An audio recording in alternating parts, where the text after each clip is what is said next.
All right, let's go. Let's go. It is another week, or it has been another week of the Hypecast. Hello, everyone. Welcome back. Hope everyone's been doing good. This is 273 indeed of the Hypecast. Welcome back, everyone. With yours truly, as always, Sean, aka Hawk525, along with my cohort, as always, Zawa, who is just reaching for something. It looks like he's reaching into Quagsire there, but that's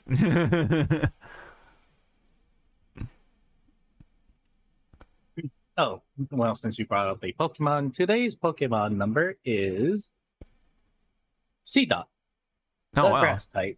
nice. C dot, huh? We're in that part of the evolution line. Yep. And then in my background, I have just Mata-san's art, as I did previous. I think it was like 2 episodes ago. I think at this point. Yeah. So yeah, it is looking a little shorter, but we'll briefly talk about Fallout as well, since Zawa only watched a little bit and I watched the whole thing, so we're not gonna get into that too much, but I think the consensus is definitely there, I think. But anywho, You can also put in or are you waiting till X-Men 97 finishes? I'm waiting So on you can go into one. I'm waiting on 97, so yeah. Let's just say, to just get out of the way, Mm-hmm. they are putting a lot of good comic book storylines into that show, and it's not like fly it in. No, they're actually incorporating like organically. Oh, nice. That story, It's not shoehorned. Yeah, it's not shoehorned. It actually like go like, you know what? Because of this happened, that's why this storyline is coming in. Because of that storyline, this is coming in. It all fits. I see. That's good. I've been hearing good things about 97, so I'll definitely check it out whenever that wraps up. Because how many episodes is it? Is it 10 or is it 8? I forget. It's I believe 8 episodes. No, 10. Okay. 10 episodes. Sorry. Okay. We are on episode 5. Oh wow. So okay. Which a lot of people said, cause I didn't watch 5 yet because I'm waiting for my group. So 5 is actually the pinnacle a pinnacle episode to which the showrunner and like Kevin Feige and the rest at Disney Marvel is saying that if you think this was cool, wait till you see the last 3 episodes. Like, okay. the fuck are you doing? He's like, yeah, stop that. It's funny. All right. So I'll definitely wait around for 97 to wrap up. So let's get into, well, I guess loosely speaking of, right, X-Men, you got Capcom, right, X-Men versus Street Fighter, right, and all that, Children of the Atom, all that stuff. Let's get into fighting games. Fighting game news. So let me bring up the soundboard and play our usual stuff. Let's see. All right, here we go. That button. This battle is about to explode. All right. So let's start this off with some kind of trivia stuff. So this is from Nakayama's post kind of recently, as WrestleMania wrapped up on the 7th, or I'm just gonna assume somewhere in the week, let's just say. Yeah. It was another big WrestleMania. I think apparently Cody Rhodes got the belt or whatever, right? I haven't kept up too. Yeah, I haven't kept up too much with WWE stuff. I just kind of see it externally, and I just see it through the clips, kind of. But anyway, so one of the artists or designers of Street Fighter 6 during the early days of production actually drew this up with Undertaker staring down, or yeah, doing a stare down with Zangief, so that's actually pretty cool. So no name to this art, unfortunately, but nonetheless, it looks really cool. The idea of Undertaker fighting or wrestling with Geef would be kind of a fever which dream. now brings up the question: why weren't there, like back in the 90s or early 2000s? You know, when Street Fighter was like hype with 4. Why weren't there small collaborations with like WWE stuff? I don't know. You could easily made El Forote as Rey Mysterio.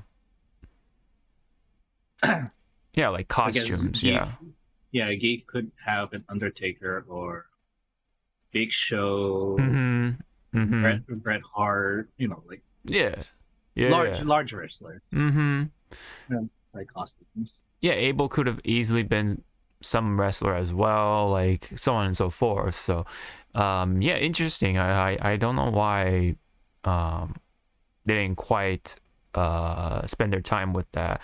I guess they're just so focused on Capcom Pro Tour and like just trying to focus on their tournaments and stuff like that. They didn't take the time to collaborate with such big brands and franchises and such. So and maybe, I don't know, maybe WWE just also didn't reach out to them just because, like, I mean, could we say that, you know, fighting games weren't as popular back then, even though Street Fighter is a well-known brand, or not brand, but like, you know what I mean, like a well-known franchise within the video game world, you know? I think it's just back then video games weren't just as big or big enough, because at this point it's like Hollywood. At this point it's mainstream. A lot of video game stuff is mainstream up to this point. But yeah, I mean, I don't know, it does raise a good point though. Why didn't that happen? It definitely could have easily happened. I mean, somewhere a couple years ago, we've had KOF and WWE collaborate. Even KOF got a piece of that before Street Fighter did. Well, at least through KOF's mobile game. I think it was like KOF All Stars or something like that. You know, we had like John Cena, The Rock, Undertaker, characters like that make it into KOF. You know, it's a little strange, but it happened. So, you know, one way or the other. So I don't know, maybe someday. I mean, there is a bit of that with what's her face? Was it Zelina Vega or something like that? Being a guest commentator voice for Street Fighter 6. So there is a bit of that sort of that foot at the door, you know, so we could probably have some sort of WWE collaboration someday, you know. But you know, I hate to say this and break this up, but those costumes or whatever that will manage to make it through will probably just be for the avatar anyway, you know. So there's that whole inherent problem of just like, where are the costumes at for the fighters, right? The actual street fighters. Instead, all the avatar stuff has been getting a lot of love there. So what's going on there, right? Yeah. But yeah, anyway, point being, this illustration is really cool for what it is.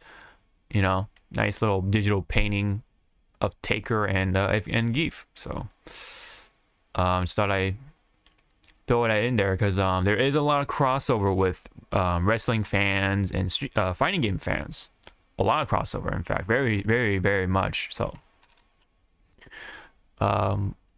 So, you know, it'll probably happen somewhere in 6, maybe. We'll see. But next we do have a character trailer for a beloved ninja within Mortal Kombat. Mortal Kombat 1 finally released the trailer for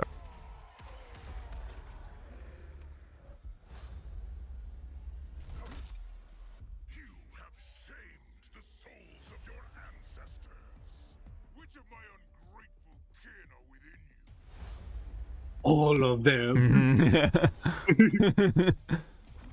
I mean, I'm sorry. That's what he should have said. And there's Movado as a cameo.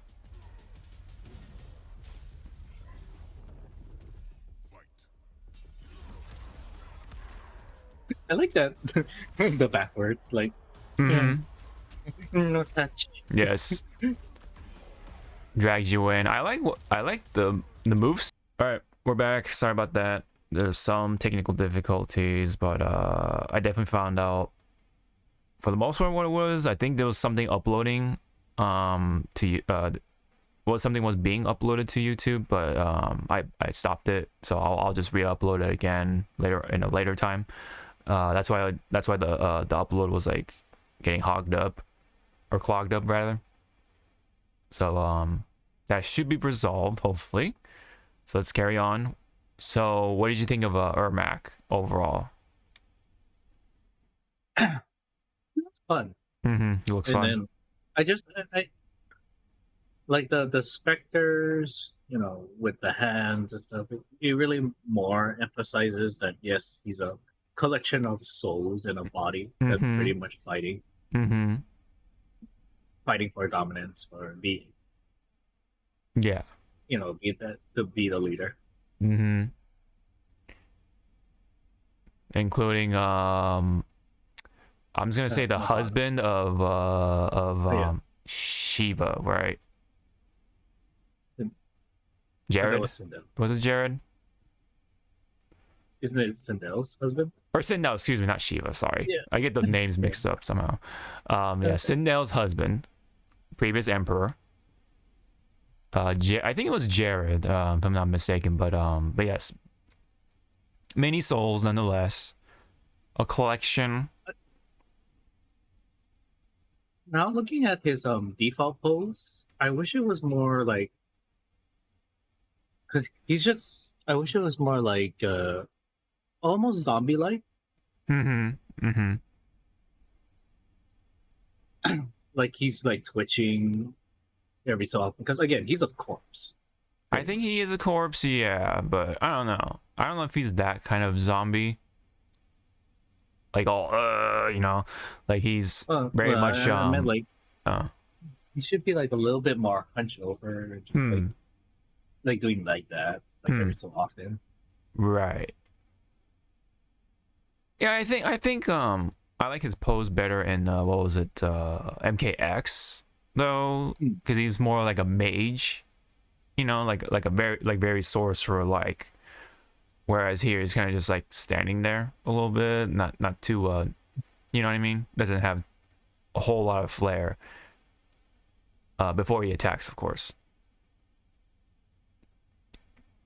But I like the colors. It's more of bluish this time around, whereas previously it was like what? Super like it was like super like super green, but this is like this is like Baja Blast kind of green. He's basically Baja Blast Ermac to me. As funny as that sounds.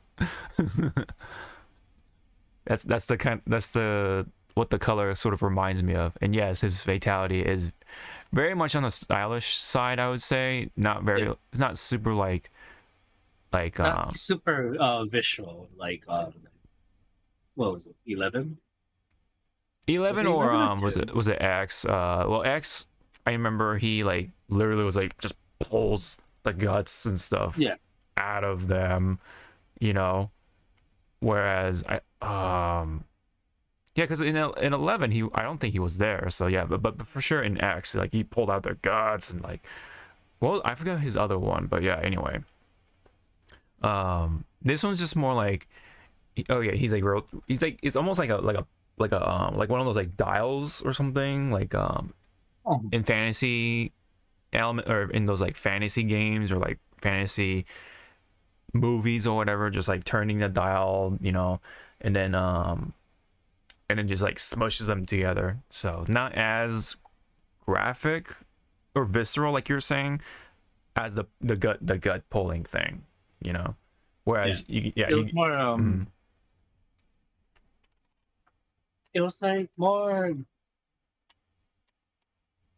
beautiful to look at. because you're like going, ooh, but it looks like Yeah, kind of like wow. it's more visual and graphic. That's definitely for sure. This one here is like, all right, it's trying to be a little more creative in a way, and stylish, but at the same time, like, okay, you can't, it's still violent, of course. Let's not get that wrong or anything, of course, but Yeah, because I mean, at first when he starts up the fatality, it looks like Da Vinci's Victorian man, the sketch. yes, I think Maybe that might be. I what he may, was going. yeah, Yeah, that he might was be the going for. reference. Yeah, actually,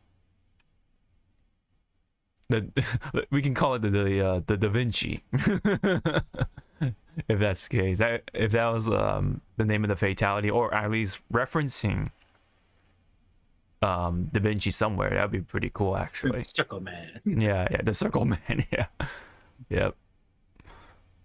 And then you have Mavado's classic fatality. I know it's supposed to be referencing the classic days, but I wish they'd do something a little different. Oh, you can kind of see the cape clipping into his leg.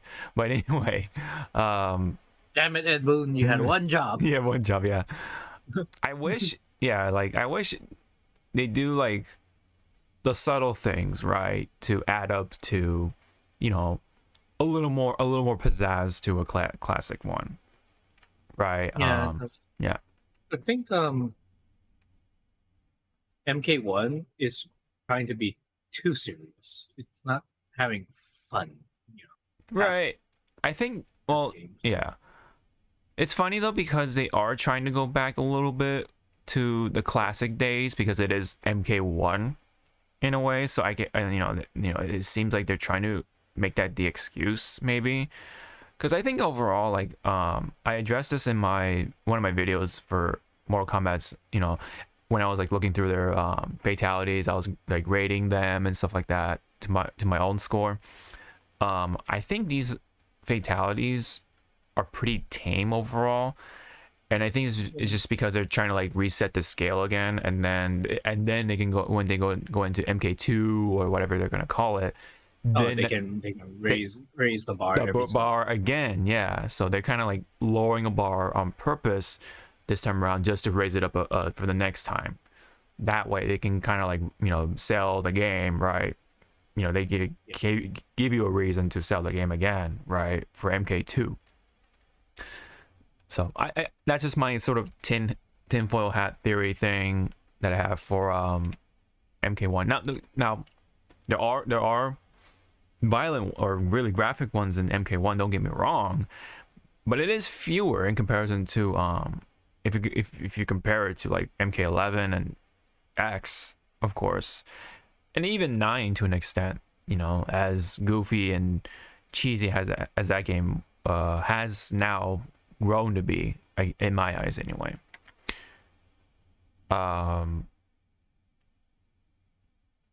overall, I think Ermac looks pretty good. I like the fact that they're having the mask as the default Ermac, whereas when he was first shown, he didn't have a mask. So it's kind of interesting, of what the direction is right now.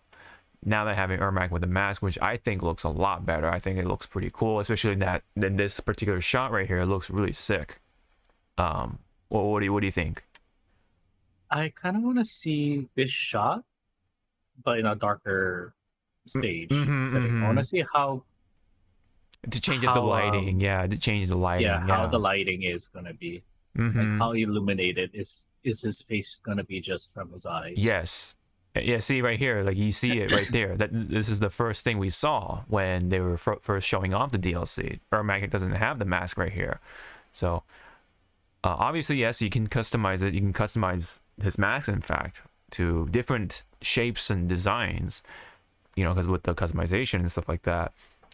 But the fact that they're having the mask on now as the default for the trailer, and I guess from this point on, I think that's a kind of an interesting move. See, even here, the promotion stuff right here, now he has the mask on, Ermac early access, April 16, by the way, for the release date. Movado available in May. Oh, that's weird. Okay, they're not releasing. Yeah, they're not together. Yeah, they're not together. That's really weird. Okay, interesting. I still hate that thing, that stupid stuff in work. Because when there's customers and they're it's like either two people buying stuff together, and they go like, "Okay, are you guys together?" "Oh no, we're straight." Or no, they're it's like, what the fuck? Mm-hmm. I meant the items, you dumb shit. It's like, Mm-hmm. Yep. So that's Ermac for you. Looking pretty good, I would say, within the MK1 direction anyway. Again, the color of his the souls and stuff like that art this time around, it really reminds me of Baja Blast. I think this is a new stage now that I'm like really paying attention to it. I believe it is. Looks pretty good, if it is, or one or the other. I think it looks pretty good. Cause maybe I'm wrong, but maybe it is. I'm not sure. Because I definitely don't recognize it.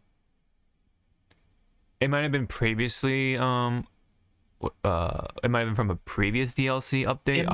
Yeah. It looks like, what was that stage?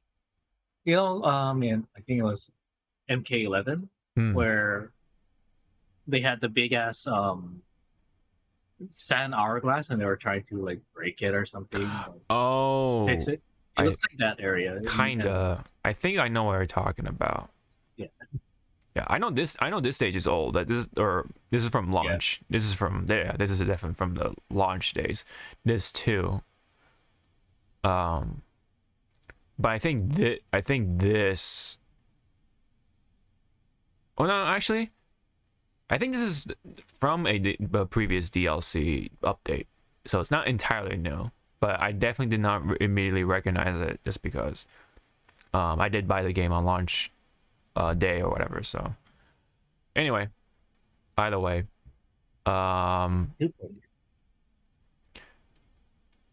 it is Ermac. There we go. Yeah.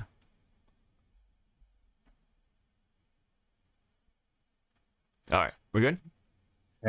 Turn on AC to get a code, and then it's like, ah, shit. Yeah, I know. That was getting too code. Yeah. So, yeah. Hi, puppy.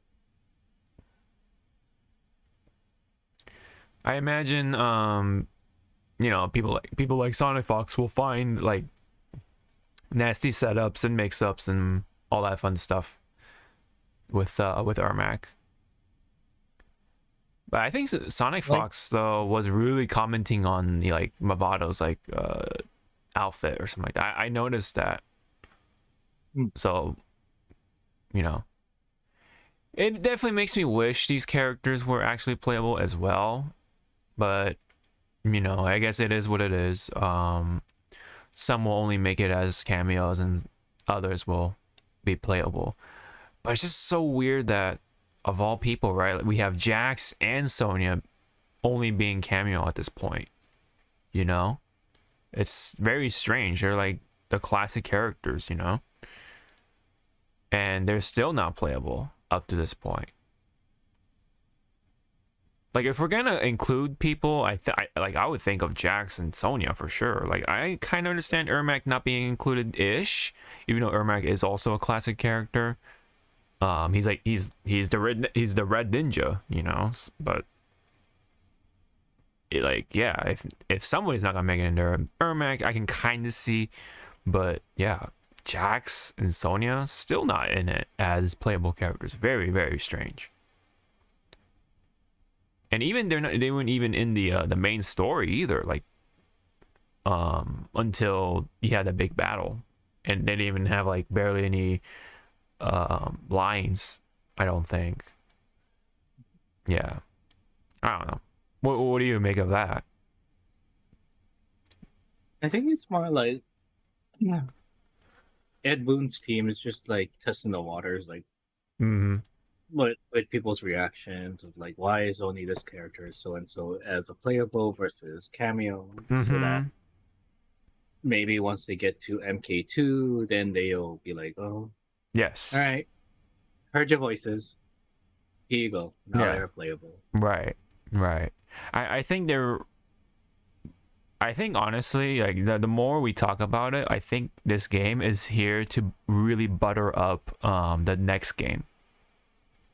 Now, especially now that they actually switched over to Unreal 4, I believe. They just switched over to Unreal 4 when of course there's Unreal 5. It's like Yeah. it's like Ed, you guys are like one generation behind. Yeah, but you have to give him credit though. Like MK11 was still running on I don't know what it was. It was like Unreal 3 or something, like some old ass engine. Like damn, if they can do that with an old engine, imagine what they can do with Unreal 5. You know. So, but yeah, I mean, but back to the point. Kind of. I really do honestly think they are trying to butter up the next game, like both with the violence and the character selection for sure. And maybe like the characters who were cameos can now be well, at least not all of them obviously, but a good number of the cameos can now be the playable characters, including of course Sonya and Jax. And then they'll probably exclude characters like oh, what was her name, Ashura or whatever, Ashura. Yeah, I think they'll exclude her, right? Characters like her, for example.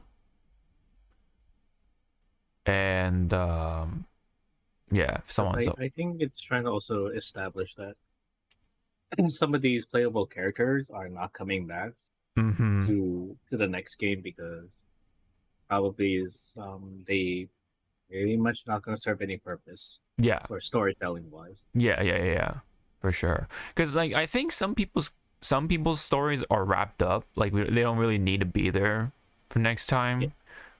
Like I said, like Ashura. Because now she's like spending her time on the surface, and I think really her story ends there really. And apparently she's in a relationship with Reptile of all people. So I think that's she loves the scalies. Yeah, right. Yeah, apparently. Apparently. Although she is after you. Yeah. Yeah. But yeah, anyway, I think that's all we can say for Ermac at this point. We're kind of starting to talk about the external stuff, but within MK1. So that's that.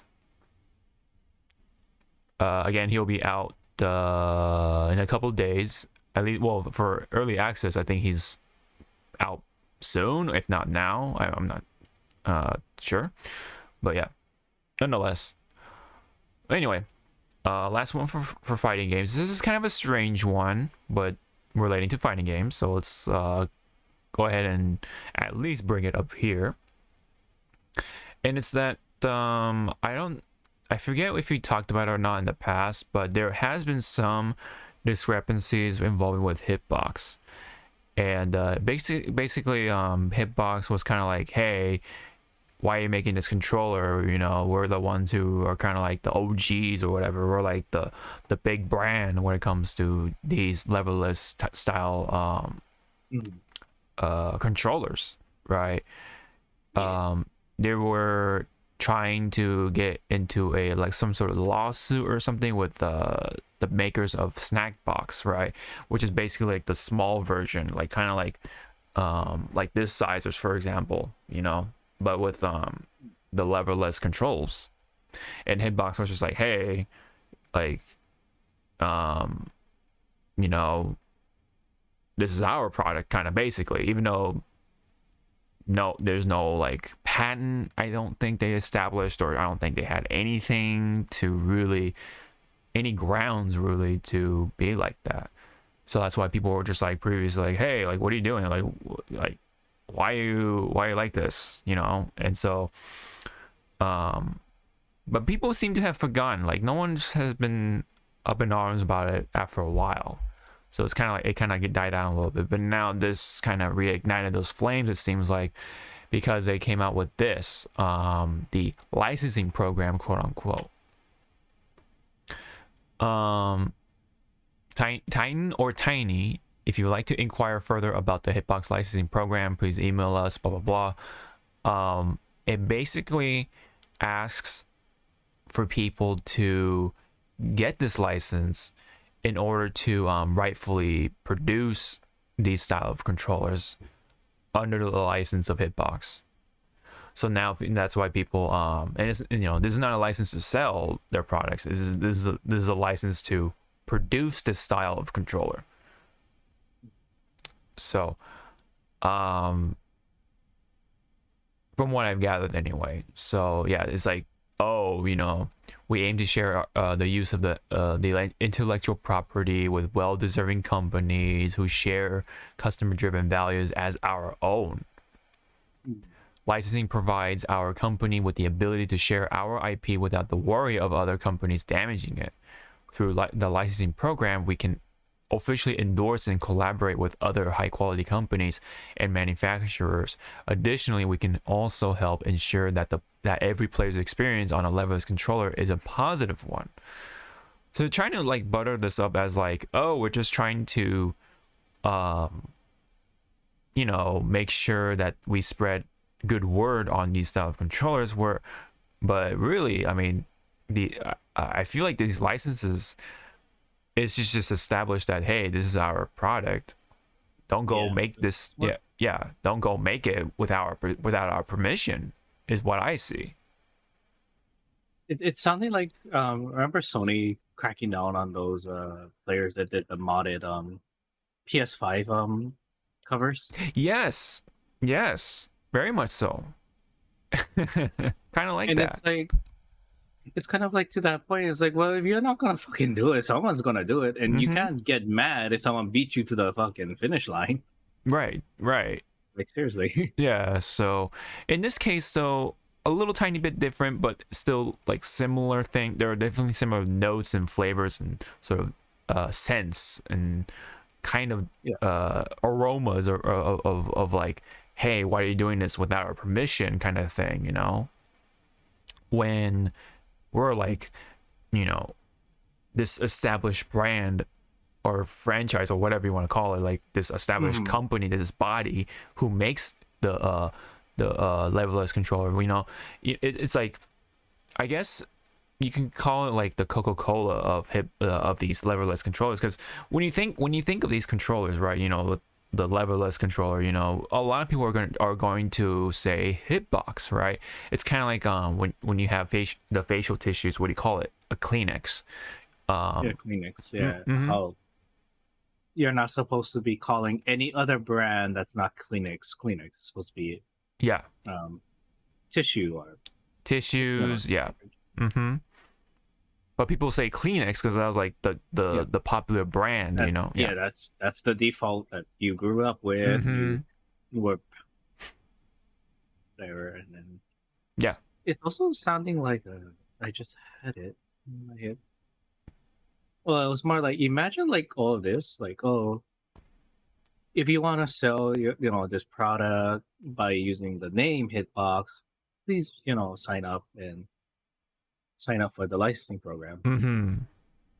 Imagine artists were hit like this for any of their fan arts. Yeah. Like, could you imagine Shonen Jump breathing down your necks now?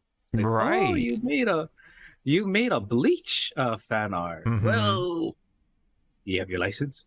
Yeah, like, do you? Like, are you authorized? You know what I mean? So, that's so it is creating again. It's like there's so many similarities and also like scenarios that this is going to go right and wrong. But now we're just kind of looking at the oof. This is gonna blow up into somebody's face right now. Yeah. Yeah, that's like the basis of it. I think the general consensus right now is that people are saying like yo, like what's up with this? Like, why are you trying to like you know what I mean, like be that the body for these style of controllers. Roma, yeah,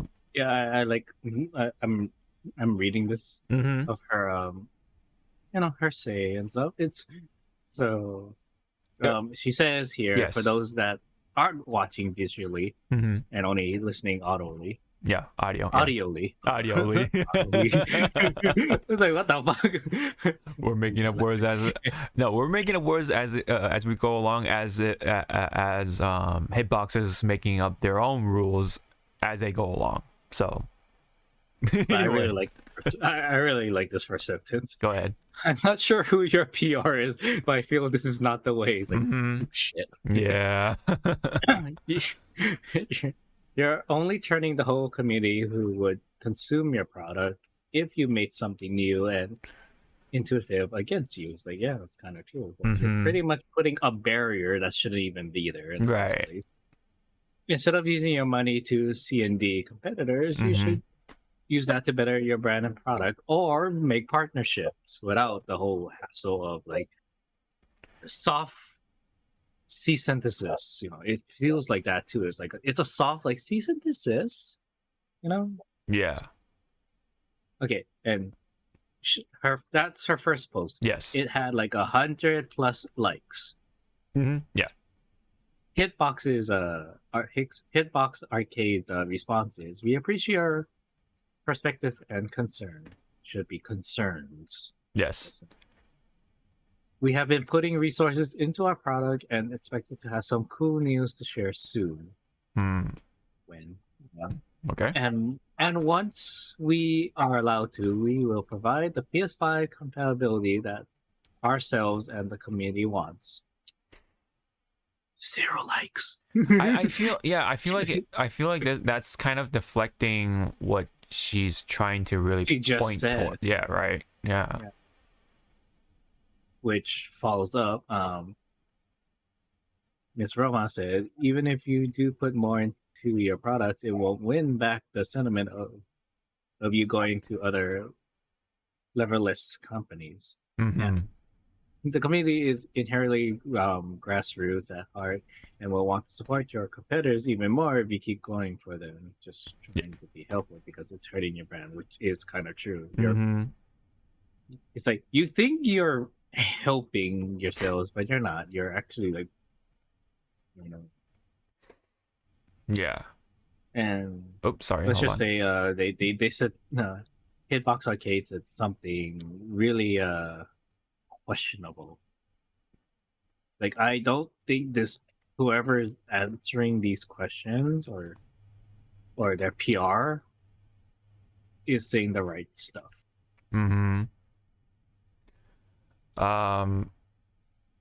Yeah, it goes on, but basically, yeah, we can definitely get the picture that people are not definitely agreeing to this overall.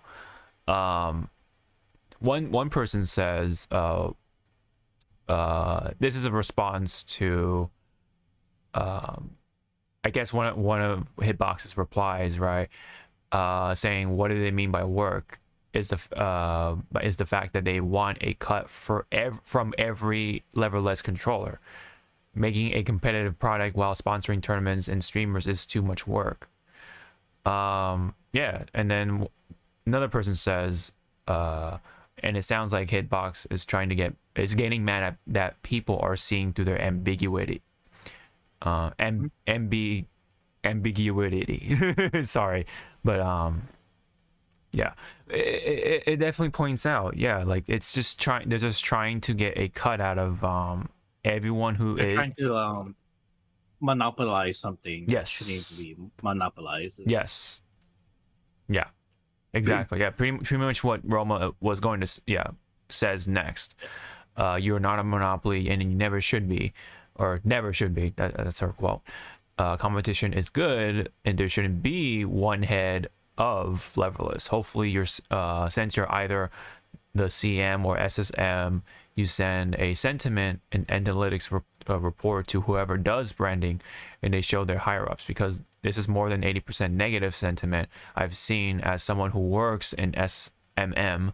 Those are big alarms to others, or do a report to show them why the strategy has potential to fail. So yeah, overall, yeah, this is definitely, to simply phrase it, they just want that piece of the pie, right? So they're trying to monopolize it. They're trying to get their foot into this whole leveless controller situation, right? They're the ones who are trying to control it, right? Even though they're saying like, oh, we're trying to, spread the good word on these. Yeah. Yeah. Try to work with them. It's like, no, you ain't. No, you just want the cut, just because you feel like you are the ones who developed these style controllers, and therefore have like that authority, right? They're trying to establish some sort of authority in becoming this monopoly in the first place. But of course, they're trying to dress it up as like this positivity spreading sort of move, but it really isn't. We're definitely seeing through that, yeah. It's like, on paper, again, it goes back to like our chats and stuff. On paper, it sounds good. Yes. But then executing it's they're already jumping out of the building's window right now. Or they're doing that whole bike meme. The guy's like riding his bike, then he sticks a stick in his wheel cog, and he just topples over. Yes. Yeah, it's kind of like that. It's like, please stop. Yeah, and then someone brings up other points too, like, so did Razer or Vitrix pay you to make their leverless controllers, or are you gonna hard commit to your anti-consumer practices and actually try to sue those companies that would bury you in court if you want to push it? Because it wouldn't be a good look if they don't pay for your license program, and you do nothing against them, but pursue lawsuits against mom and pop leverless businesses. So basically, it seems like it would give them sort of incentive to go after the smaller people, right? The smaller businesses and such like that. But of course, Hitbox wouldn't go after like Victrix and Razer, because Razer, of course, is a huge brand for PC gaming, right? With the mouse and keyboards and other such products, right? So they got the manpower and the money behind sort of to defend themselves. But Hitbox could possibly go after the smaller folk, right? With this sort of situation at hand. So it is definitely concerning. And of course, Hitbox is trying to like, again, butter it up by saying we plan on working with all sizes of organizations, big and small. Oh, I'm sure you want to work with them, and for the smaller ones, you tell them, hey, if you don't do this, then we're gonna do this. You know what I mean? So yeah, you're gonna work with them, right? But how are you gonna go about it, right? With the small brands or whatever, versus working with the big brands or big companies. So yep. People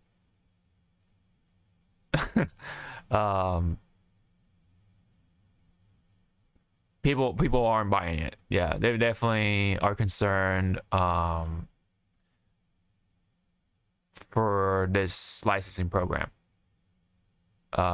Somebody asks, what are the benefits of entering this licensing program versus just continuing to produce your own levelless controls on your own?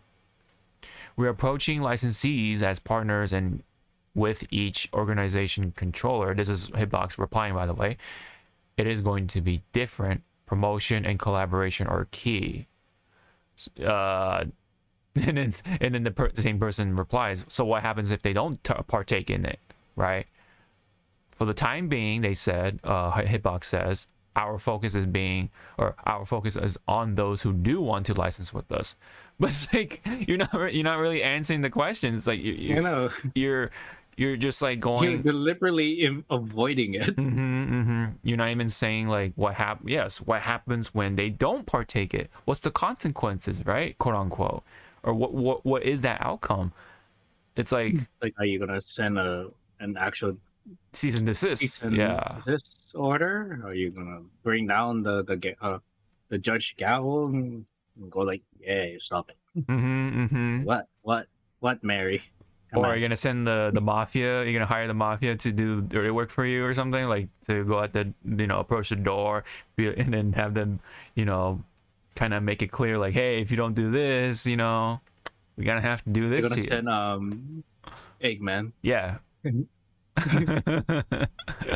Good evening, my fellow nerds. Yes. Stop that. Yeah. And people keep asking, but what happens though? What happens? Like, because they're deliberately avoiding the actual question. It's a clear cut sort of situation, man.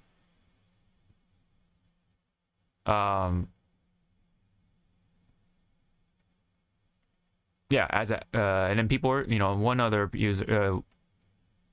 person, let's try to make hopefully the last one, unless we find a really good one.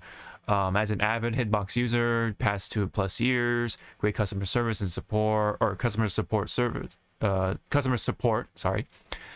This ain't the move. Y'all need to be making different versions or updating literally anything. I love my Hitbox, but been thinking about something less outdated. Yeah, it sounds like Hitbox hasn't even addressed their own issues, right, with the Hitbox, with compatibility issues and stuff like that. Instead, they're just focusing on stuff like this, licensing, when you're not even focusing on your own products, better your own products. It sounds like they're going to be very jealous, right, when somebody that's not Hitbox produces a much more refined, better version of the leverless controller. You know what I mean? And they just want any piece of that pie, which is why they're trying to put that licensing program out there now, so that if it does happen, they have that sort of that piece of that pie. So yeah,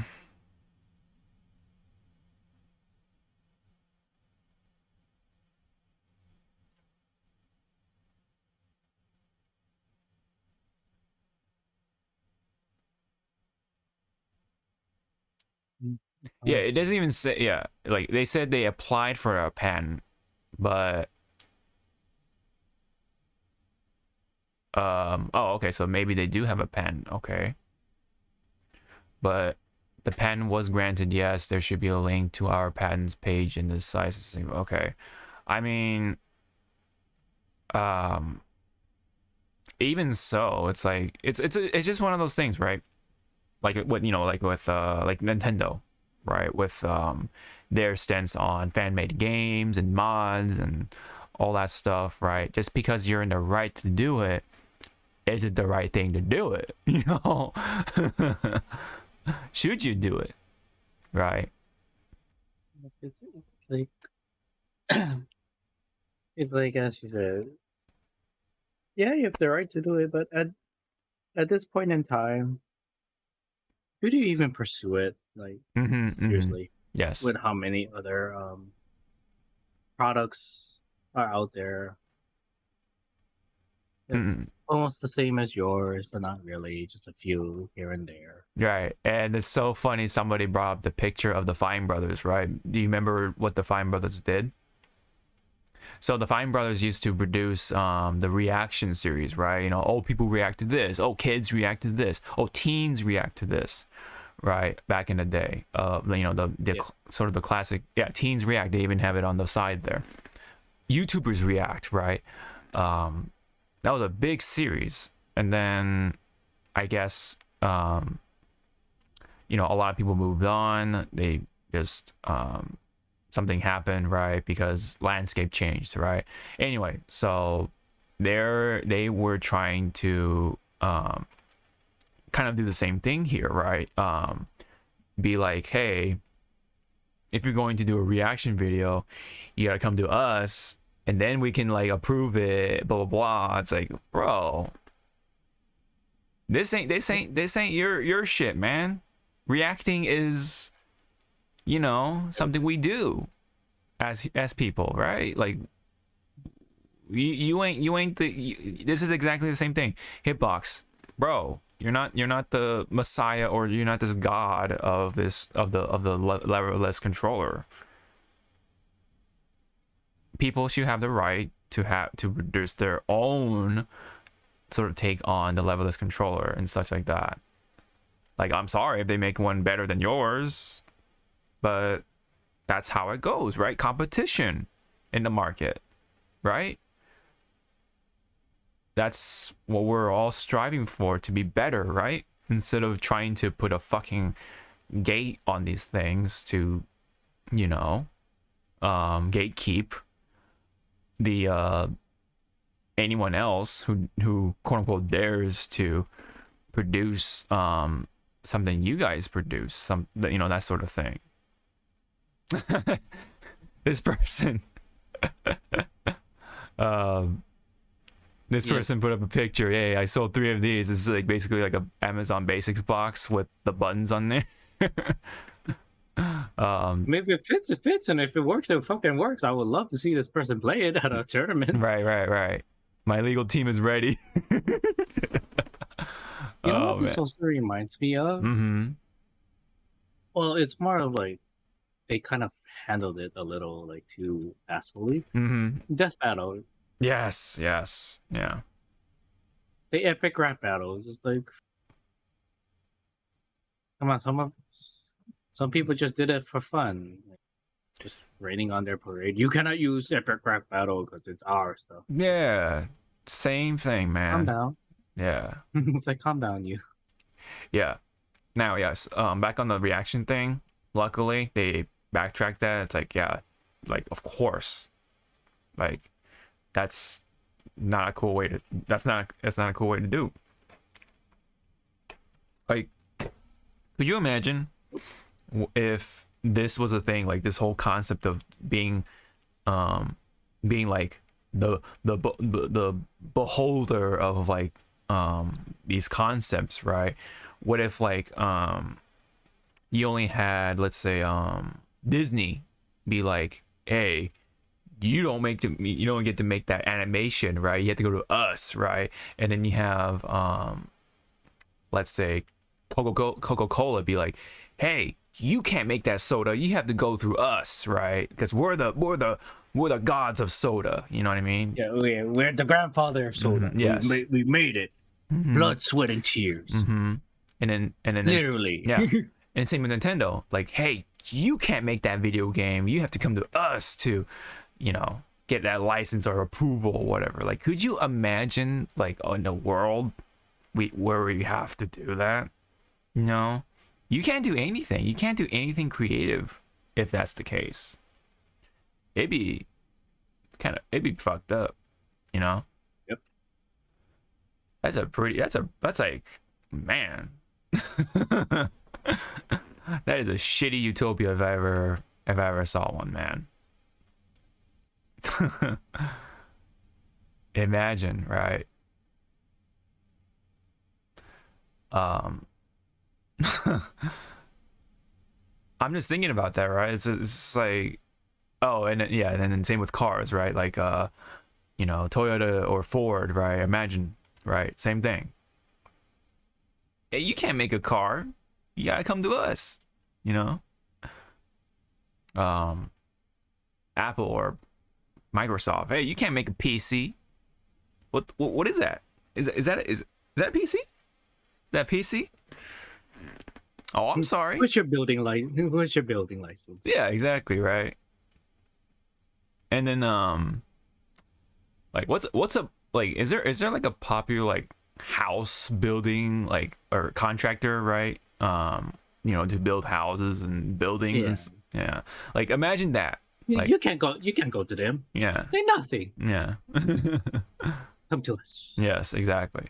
Well, it's like, "Oh, I'm sorry. You trying to make a little tree house there, buddy? Oh, I'm sorry. You can't no. Mm-mm. I'm sorry. We're gonna have to We're gonna have to blow up this treehouse. yeah, cease and desist, you know. Right. That's obviously that's the extreme, right? But that's where it's heading. If they want to continue this. Alright. Enjoy your descent to to irrelevance. Everyone is like that. Yep, that's pretty much consensus, you know. Oh man. So shame. It is a shame, you know. Yep. Trying to see if anyone quote tweeted this. Yeah. Yeah. I believe in boomer supremacy. And it's just like all these like arcade sticks. It's pretty funny.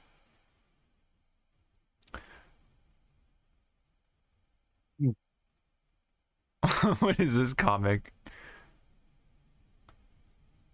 He just walks out just because he walks out on the girl because he saw the leveless controller. It's funny. Yeah. Yeah. Broski says, have you guys considered making your product competitive instead of turning into digital landlords? Yep. Pretty much. Yep. The Fine Brothers picture. Yep. Yeah. Nihongo Gamer, you know, also says it all. What happens to the unlicensed companies, right? They still haven't really answered that because they know they're gonna get fucked. They're in the comments, right? They're gonna get ratioed. There you go. They're gonna get ratioed. Yep.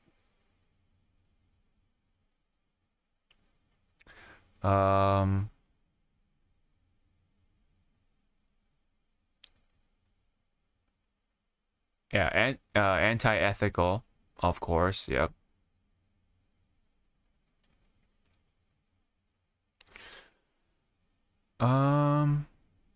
Yeah. Oh yeah, I've seen this guy around on Twitter. Maybe just try to make better products. There's zero reason for y'all to not have developed your own version of the micro. In the ensuing years, and the base product just hasn't changed at all. Quit waiting for others to innovate for you. That's exactly what it is too. Like I haven't like, because when you look at the Hitbox, right, it's this big white box with the buttons on there, and that's in that leverless style. Whereas when you start to see like, you know, Big Tricks and I guess Razer, but when you see like the micro, like the snack box or the micro or whatever, right, it's, you know, it's taking it to another level in a way. You know, they're making a portable version, much more portable, compact version, low profile. It can like fit into your backpack real nicely. You know what I mean? And then meanwhile, there's just Hitbox hasn't. I don't think they've really done anything now that I think about it. Like anything new, yeah. Yeah, nothing innovative. They haven't even like updated their own designs. Like what the fuck? Yeah. Somebody said, I'm glad we're already transitioning to calling them the leveless controllers, right? Yep. Yeah. Yeah, because yes, at one point everyone called them hitboxes because that's, you know, because Hitbox was the ones were like really popular about it. Popular, the more word of mouth, well known. Exactly. Oh yeah, and then you have this style of leverless controller, right, with the arrow key layout with the buttons. That is actually a thing. other couple of other companies are producing that style of leveless.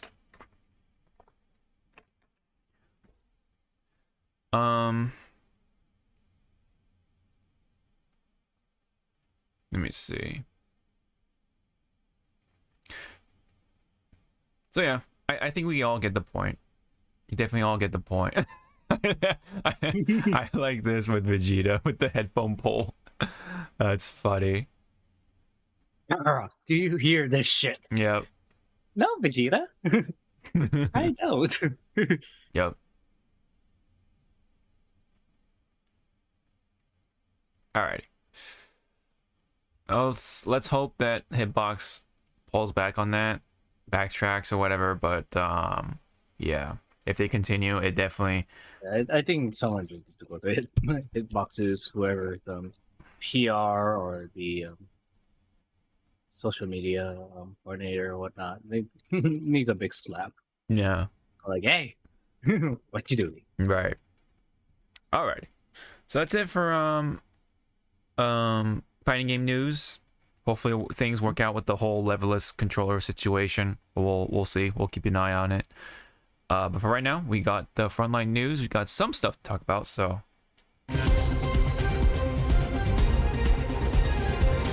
all right, it's frontline news time.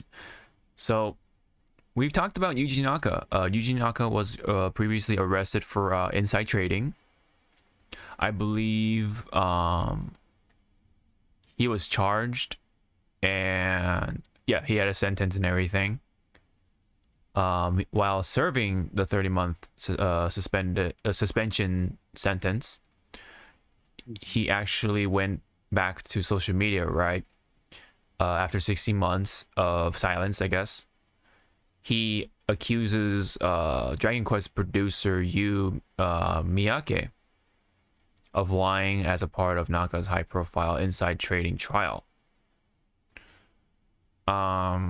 So that's just pretty much what it is. He just accuses this person of also being partaking the inside trading. So I'm just trying to see if there's anything else to it. Miyake was also, funny enough, he was credited as the executive officer for Balan Wonder World, which we all know what happened to that game. It was a blunder, right? Under Such a beautiful game. Yes. 10 out of 10. Yes. Totally. Oh, beautiful. It was definitely beautiful, right? So yep, he alleged yeah. He alleges that he alleges that Miyake lied in court, in the documents anyway. Let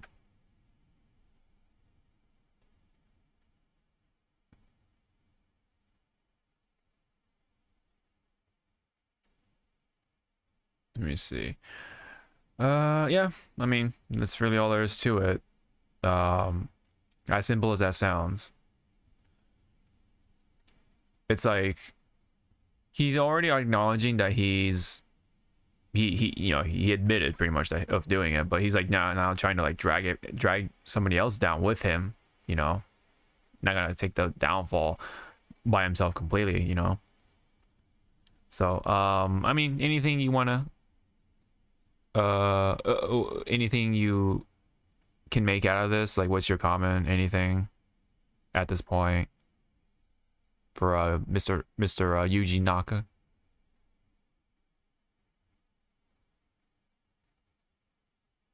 If he's gonna make some noise, this is probably gonna be it. Right, exactly. Yeah. You cannot just like throw out like, oh, he lying in court. It like people want to ask like, can you like get up? Yeah. Yeah. You know what? Gotta have these evidences. Right. He's potentially digging himself a deeper hole too, right? Because if he's lying that he lied, right, then wouldn't that also add to his sentence, right? I imagine so. But we'll see what this develops. I mean, Especially if Miyake wants to retaliate, right? Like, you know. Yep. So we'll see. We'll see about that. But yeah, it was pretty wild that Yuji Naka, turned out to be this shitty person, right? After his time with Sonic, right? He's like he's a co-creator for Sonic. Not the creator for Sonic, but he's associated with Sonic the Hedgehog one way or the other for sure. So when he tried to make something of his own, turns out it's pretty shitty, right? Yep. Yeah. Balon Wonderworld, right? It tried to be like Nights, right? Into Dreams, another sort of classic amongst sort of like that Sega cult, right? Cult has a very strong cult following there. Yeah, that failed miserably. Yeah, and then the stuff with Square Enix, right, where they've been trying to do with live service and microtransactions and mobile stuff, and not to mention we talked about that NFT game that was supposed to happen, but I'm pretty sure they silently canceled that just because they didn't want it to like embarrass themselves. I remember that shit. Goddamn.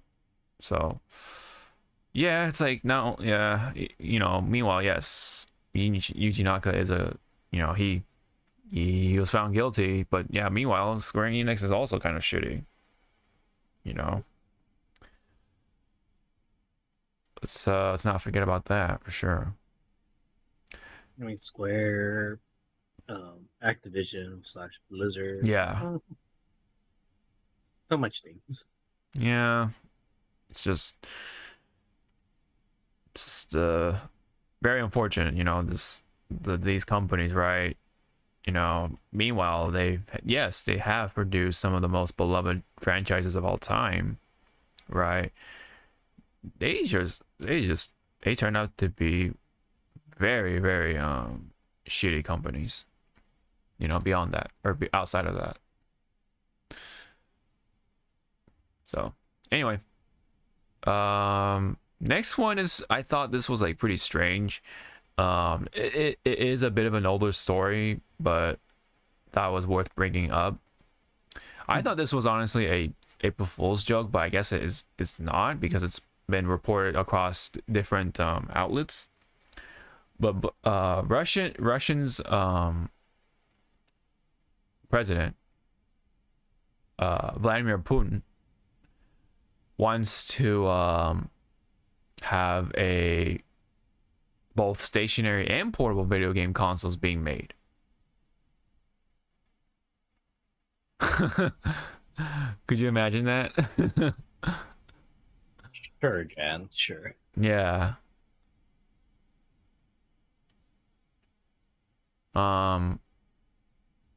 It's kind of like fuck, what was his name? Who tried to make his own video game console? Oh, Soldier Boy.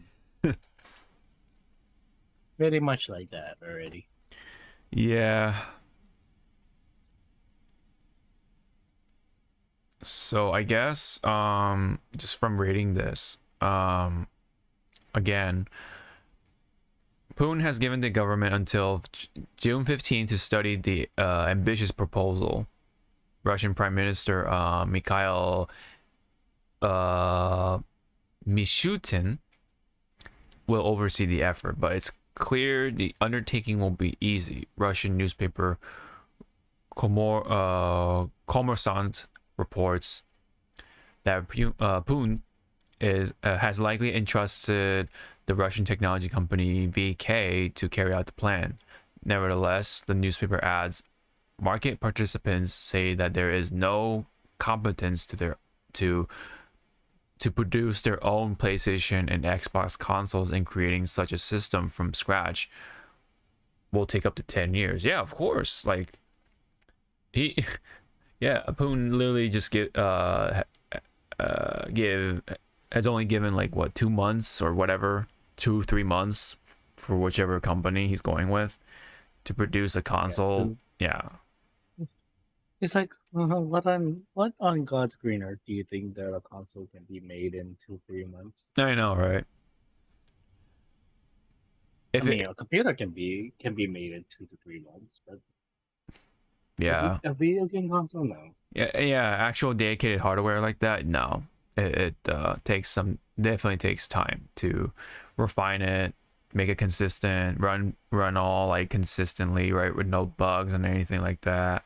You know, Run with a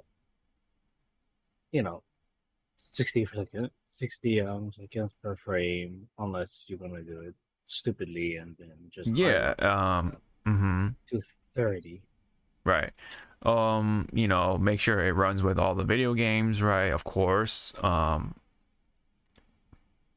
And no like bugs or anything like that. Yeah, that shit it could take years to finally get it going. So if I they don't know about this. Yeah, but I definitely I don't think anything will come out of it. I think they'll just be like, okay, we gotta cancel this. Yeah. It's just gonna be hot smoke right now. Yeah. But yeah, just the fact that Putin even really considered this, I think it's just funny, right?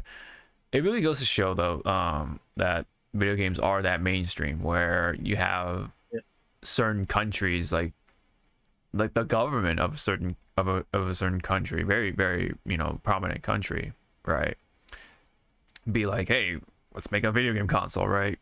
All right, you have 2 months or 3 months, go. But again, it's not that easy. Because you gotta first you need testers. Yes. Then you need to know what is your operating system. So there's like so many factors. Yes. And it's not like you can just grab off the shelf. Yeah. And say done video game console. It's like, well, you can do that with PC. But for like actual dedicated hardware for as you were bringing up, for like video game consoles, no. Yep.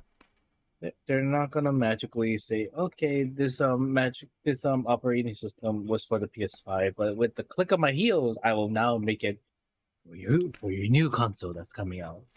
Yeah. And literally, he gave him till June 15th.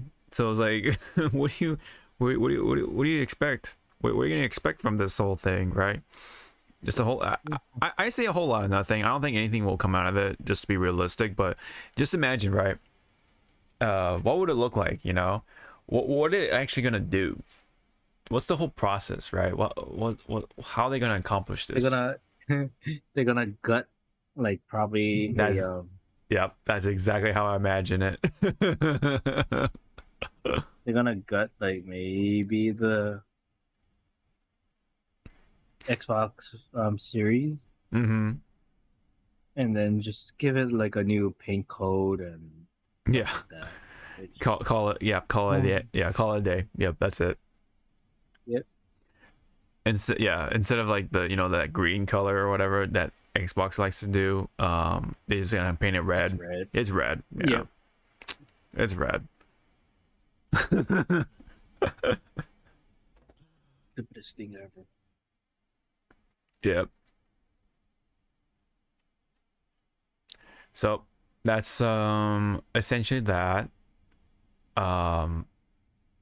May God have mercy on the souls of who has to actually do that. For sure. Yep. Yeah. All right. So next one up involves with a crime of sorts involving with Pokemon. Kind of funny. Headline from IGN reads: Japanese police have arrested a 36-year-old man on suspicion of tampering with Pokemon Violet saved data.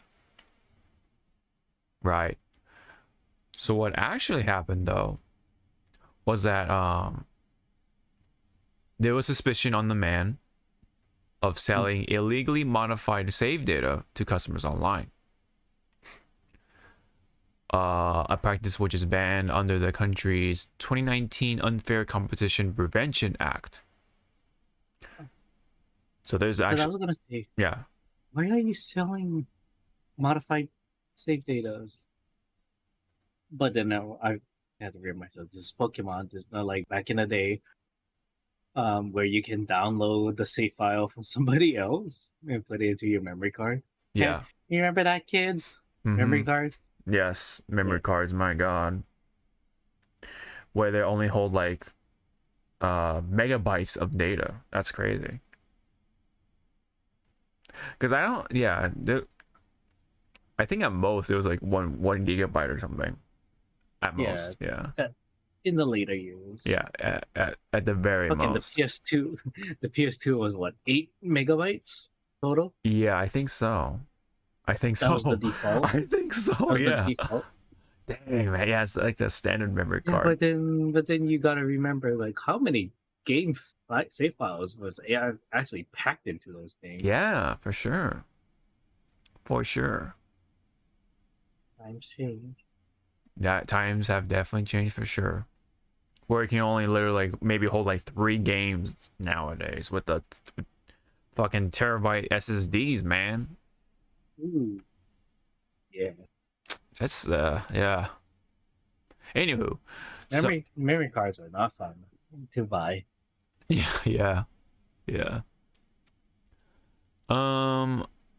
As reported by NHK, the suspect was apprehended by police April 9th after I guess they have a cyber division within some police. Discovered the evidence that the individual has used special tools to illegally modify save data for Pokemon Violet in order to change the Pokemon move sets. Yeah, so the 36-year-old man, or the 36-year-old allegedly took custom orders for rare Pokemon and sold the resulting tempered data between December 2022 and March 2023 up to 13,000 yen or $84 at a time on a website that served as a marketplace for video game assets and items. He also offered deals in which 6 Pokemon will be created for the equivalent of roughly $30 in yen.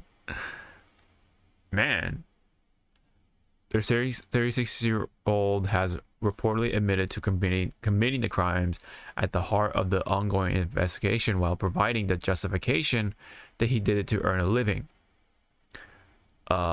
According to Automaton, that's the translator, I guess, the translation sort of app or whatever, the suspect could face up to 5 years imprisonment and or a fine up to 5 million yen, which is over $32,000. This isn't the first time that criminals have sought to make money off of Game Freak's wildly popular franchise. For example, an ill-fated Pokemon card heist saw one desperate man attempt to descend from a 6-story building in order to steal a treasure trove of trading cards and cash from a Tokyo store. God damn, man. The things that... I'm sorry, was that man trying to be Tom Cruise? Yeah, like Mission Impossible? That's like Mission Impossible. God. Or what was that? It was that old Jackie Chan movie where he literally did that in one take, where he was like sliding down the side of a building. I don't know, man. Yeah. It was like in one of his like 80s movies. He was like sliding down. I think it was like the scene took place in Saudi Arabia or something like that. He's sliding down like the building. It was the glass and like glass, and I'm like, wow, this looks so good. Then you go behind the scenes. Holy shit, he had no harnesses. Yeah. He was freeballing that damn shit. Nah. Jesus Christ, this man. Yeah, that sounds. Yeah, this stuff. It sounds like a Jackie Chan movie. I'm like, man, like goddamn. And Mission Impossible, not to mention. Maybe it's our sneak peek to Rush Hour 4. No. Lee, what are you doing? What are you doing, Lee? Kata, kata, kata. Oh hell no! They're trying to recover like some like old Old Chinese artifact Yeah. or something. no, I was about to say like a Pokemon card, like this limited GX or EX fucking, I don't know. That's misprinted. Misprinted, yes. It's like covered in gold or whatever, but it was misprinted with like it's a two-headed Charizard or something. And when they finally get it, Lee, all of that for a fucking card? It's a misprint. It's misprint. I don't give a damn. I don't give a damn. You don't die. I don't give a shit. Yeah. Just rips it. It rips in. Yeah. Oh man. But back to the point though, the things people do with Pokemon though, it's wild, man. It's wild. Like, yeah, it's like, well, what are you doing? Mm-hmm. What's wrong with you? Yep. Get help. Get help. Just stop it. Stop it. Get help. Stop it. Uh-huh. Alrighty. So that's that. Alright. So yeah, that's pretty much that for Frontline. Let's head on to the games news.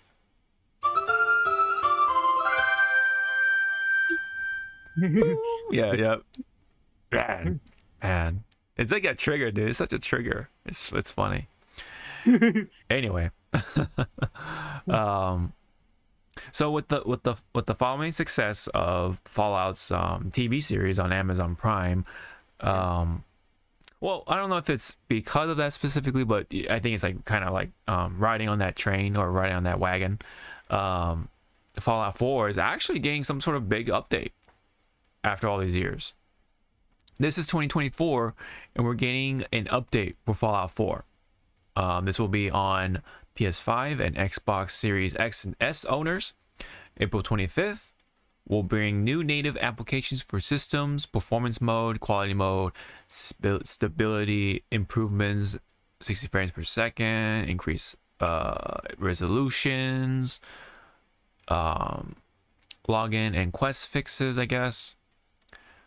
People on PC will get widescreen, ultra widescreen support, creation kit fixes, quest updates, stability, bug fixes. Yeah, so what a time, right? To be in right now, you know, when you have this like old ass game from Bethesda, right, being updated for in this time right now, man. It's not. Yeah. Imagine like this big update. Mm-hmm. Well, before I continue on, congrats to the success for the Fallout series. I didn't watch it yet. Yes. This man has guilty as charged. I was like, all right, you know, I'm gonna give it a few episodes, and then I was like, all right, I gotta watch the whole thing because they released the whole thing in one night. I was like, oh shit, man, it's 8 episodes. Let's go. It's funny that it was like, it's, you know, it's gonna start off. Here's the first 2 episodes. Nah, here's everything. Yeah, you guys. Right. Yeah, I think even in fact, they even like released it a little earlier by like several hours. It was weird, right? Because usually it's like what like 10 o'clock or something, or maybe 9 o'clock, I don't know, but they like released around like 6 or something. I was like, wow, what the hell? Something like that. Yeah, it was weird. But I guess they were just confident or something. I don't know, really confident, but I think it paid off. So following that sort of success wagon or hype train or whatever you want to call it, yeah, Yep. Fallout 4 is getting a big update. So I am tempted to try it out someday, but maybe not immediately on that day, but you know, April 25th. But I did play this extensively, like when back in the day on the PS4. Man, that shit, oh my god, that shit ran like 20 frames per second or something. Oh man, Yes. oh my god, man, I don't know how I continued playing it, but I fell in love with the lore. I like the world that I was part of, the mutants, you know, the monsters you shoot. The bat system was really cool. The shooting, the guns, of course, the action, right? The jank, right? You're there for the Bethesda jank, right? And, you know, bug Bethesda, right? Yeah. You know, you're there for it, right? Yeah. Yeah. Because I think it's like when it comes to a Bethesda, Man. Yeah, you're bugging out right now. You're bugging out right now. See?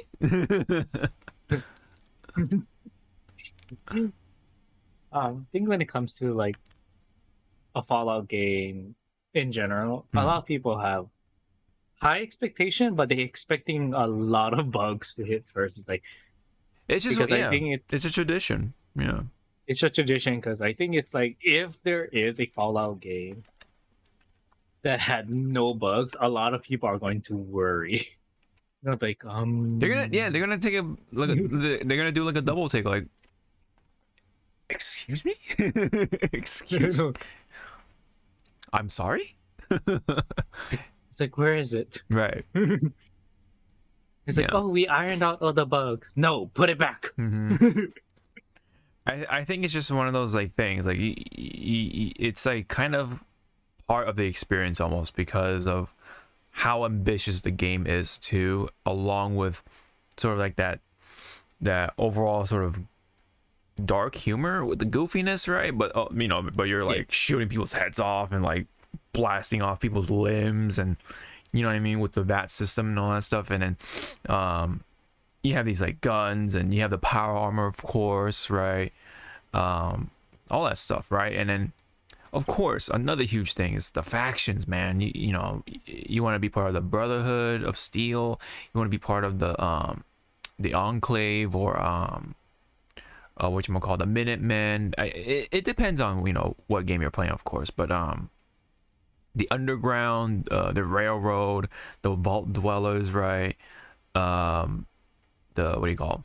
And then you get to like interact with the ghouls, you know, the ghouls. Yeah, it's just, there's just so many factions out there, and in Fallout, you know. Yep. It's a huge part of it, right?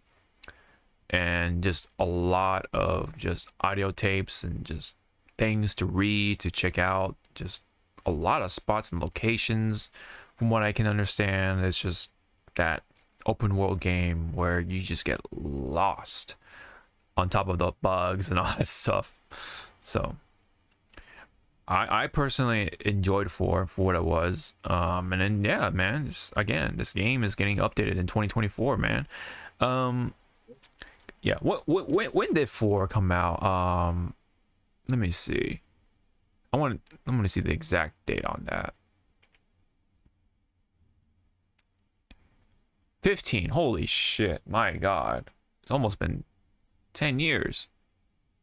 10 years, man. Yeah, because it's yeah, that's the year that I started to meet you guys, like, or getting to know you guys, pretty much. So, man, what a time. What a time. But yeah. So, I'm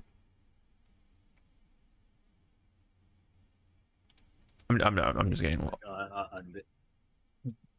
in that year, yeah, because that's found out how weird ass Zawa is when he said cook. yeah, we were just getting to know each other at that time too, man. It was something for sure. It was definitely something. It was an adventure. It's quite the experience. I think it was an experience. I wasn't really talkative to people on the net. Yeah, yeah. Like what, like typing and slowly. Hold on. What do you want? What? What child? You were pretty shy for sure when it came to like talking and stuff like that for sure. But yeah, that definitely changed over time for so it's just it is something definitely to look back on, for sure. And yeah, but yeah, pretty much anything before 2019, man. What a time. Phew, man. 2010s was definitely something for sure. It was something. It was just looking back at it. The 2010s. Yes, it did have its ups and downs. For sure, for sure. But it was livable. Yes, absolutely. I kind of miss it, honestly. Oh man. The 20s, like, man, it's been rough, man, overall. We're barely halfway into the 20s, and so many shit got hit to the fan. Yep. We lost a lot of good people. Yeah, man. It's COVID, dude. This whole COVID thing was that was like, oh my god, man. What a way to start the decade, man. Who would have thought? Who would have thought that was like gonna happen? I wish those people who were naysayers and stuff. It's like what happened? It's like what happened? You guys were okay when remember? Sorry, a little sidetrack. Yeah. Remember during Obama's presidency, what was it? Mad cow disease or swine flu or avian flu? Oh, yes. Was rampant, but we handled it professionally. It's like what happened to that? I don't know, man. I don't know. Why happened to the World Health Organization, right? Who? Public decency and world. Yeah, you're right, man. All the like, oh yeah, West Nile. Remember that shit? That's like way back when. West Nile was way back when. But yeah, it's like mad cow disease, swine flu, the bird flu. Yeah, man. Jeez. Takes me back, man. Jesus. Anyways, enough about the past, of course. Something from the past is getting up. What's up? We cannot go back to the past. Yeah, we're going. Samurai Jack. Yeah. We can only move forward for the most part. But yeah, something a relic of the past is getting an upgrade. So yeah, Fallout 4. Again, I may try it out just to see. I have sick curiosity. So yeah, because I don't. So does that mean you're gonna open up your new your PS4, or are you just gonna? I'm sorry, my PS4 is in fucking storage. It's like it's still right. You gone. It's funny because it's still in that same spot right there. But it's just collecting dust. I honestly need to move it because I have to make way for the whatever the new Nintendo shit is, right? Alright. Small. I'll get another small segue. Do you think it's gonna be another handheld or a console? That's a very good question, right? Because I feel like they should sort of evolve the Switch, right, in some ways. So I think it will be sort of like that hybrid again. But I don't know, it's tough because maybe they will just make it go back to home consoles, but I don't know. Because people in Japan are very mobile, right? Still, so they got those phones and shit. So, I don't know. Maybe they won't go back on it anymore, right? They won't go back on the home console. I think they'll honestly do the whole like hyper thing, the portable home console. and just go off of it from there. Because from what it sounds like, right, for a lot of those rumors anyway, it's just going to be a tablet. You know, it's going to be borrowing a lot of technology from tablets, right? A lot of the tablets today, the tablet PCs are just performant. You know, honestly, they're kind of catching up, and they can play games. It's just that how you use it, how you build it, how you design it is where it counts. Honestly, I think they are capable of making some good hardware upgrades and keep it to the size of like those tablets. So I think for the most part they want to have it more handheld, but you can also play it at home, like dock it and you know. Yeah. Because honestly, I think that was such a cool feature. Like, and it just makes sense for Japanese audiences, but also pleasing the home console enjoyers here in the West, right? So I think honestly they should keep that as much as they can. But I mean personally for me, I'm a home console guy, so I don't really like take my Switch out that often. Like I've only taken it with me like very few times, but it's worked. It works, right? You know, especially if you travel a lot, right? If you drive a lot or travel a lot, you know, yep. I think it definitely works there for sure.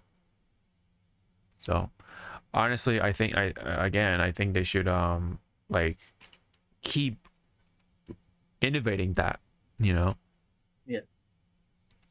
And I think portable things are going to be more and more of a thing, because you know we're on our phones, right? You know, you gotta have devices to complement that. So You know what I miss from Nintendo? what's up?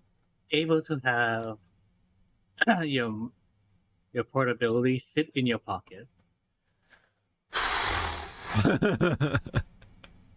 Except for, well, in order for them to do that, it was like the brick, then what was it? The Game Boy Color, Yeah. the Game Boy Advance. There's Game Boy Pocket. Game Boy Pocket. Don't forget that. Game Boy SP. Game Boy Advance. yeah, SP. Fuck it, I love the SP. The SP was so cool. Oh man. I hope I have it somewhere, but yeah. That shit was so cool. I thought that was like the coolest thing that ever came out of the Game Boy lineup. It looks so cool. Until, you know, when you unfold it a little bit too much, it's like, yeah.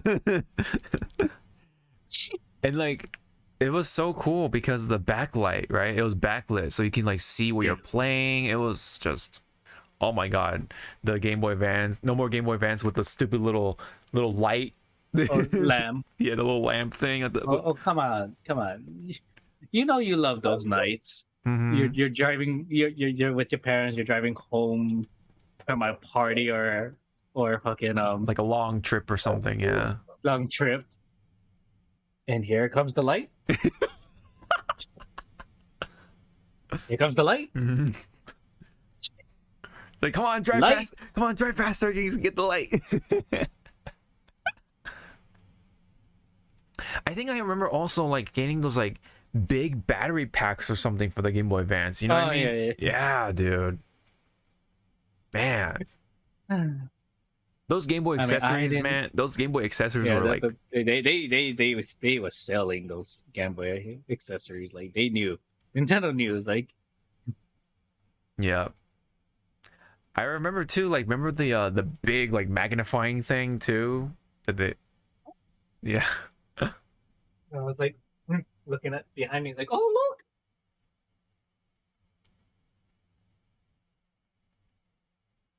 look. Wow. God, these things are out in the open. Oh my god. Technology. Oh my god. Oh yeah, this is my sister's one that she fucking broke. No. I mean, it still works. It's just the screen is fucked up because it's old. Right. What game was in here? Holy shit! What is it? It's Ruby. Oh my god. Oh, Like, man. it's like, what game is that? Oh fuck. That is, man. Ruby. Damn, man. All right. Let's get out of that rabbit hole. Let's get on to the other stuff in games news before we sink ourselves in that hole. I think we are 2 hours in, but anyway, because we had to stop at one point because the upload. Yeah, that don't count. Yeah. Anyway, so I think you talked about this off the stream, or you did mention it somewhere in the podcast, but I think the quest that you were talking about has been fixed. Yeah, if I'm correct. Yeah, because yeah. So what was the issue first off? okay, so the issue first off for this quest was it appeared in chapter 12. You go to the golden saucer, you're supposed to talk to somebody to start it off. Right there, can't stop. Yeah. Can't stop, won't stop side quest. Basically you go play mini games at the golden saucer, beat high scores and whatnot. Some players say that they couldn't beat a certain mini game, which was G-Bike, because if you beat the game previously, you already have all the awards and stuff. But when you try to beat it again, the game would not register that you beat it again. Oh, so you'll be in that infinite loop of like. Okay. To which a friend of mine maybe have called it like probably the update previous to this update. Someone might have accidentally like added like an extra 0, something like that. Yes. In the score value in the coding. Oh, okay.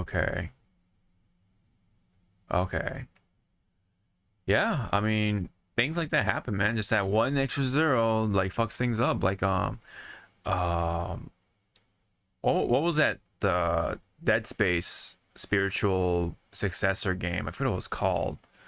I know which one you're talking about. Yeah. I apparently there was like that slight typo, and then just like fucked everything with like the performance and all that stuff. Very unfortunate. But yeah, so things like that happen, man. It's wild of like how like on point you have to be in order to make your games, you know, when you're updating and stuff like that. I'm sure somewhere in Apex Legends like that's happened, right? Where you had that extra 0 and it just like fucks everything else, you know, somehow. Yep. Somewhere in the game, you know. So I'm glad to see it though, that they have addressed the issue, and plus I guess there's like other like bug fixes and improvements to stability, functionality, blah blah blah. But yeah, the major one for the most part, yes, it is the side quest that prevented you from completing and platinuming in the trophy part of things. So that's pretty much the gist of that. I believe the rest of the tabs or whatever are going to be pretty much the same thing. Yeah, so stop, can't stop, won't stop. Yes, so that is pretty much yeah. And then I guess there's some like wording that was confusing to some people during a final boss fight or something in the retry menu. So I guess they fixed that, maybe. So hold on, let me see.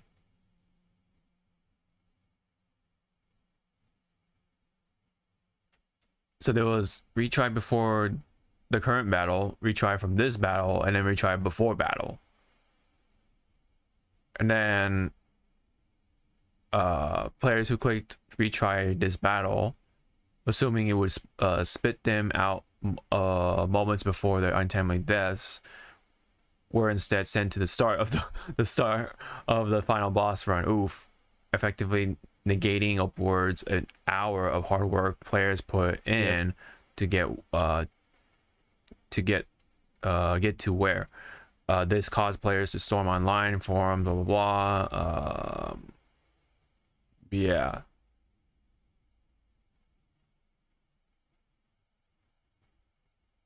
So okay, so you should pick before current battle. Yes. Okay. But there was like one, because I'm doing my hard mode run right now. I am on chapter 11, so Uh-huh.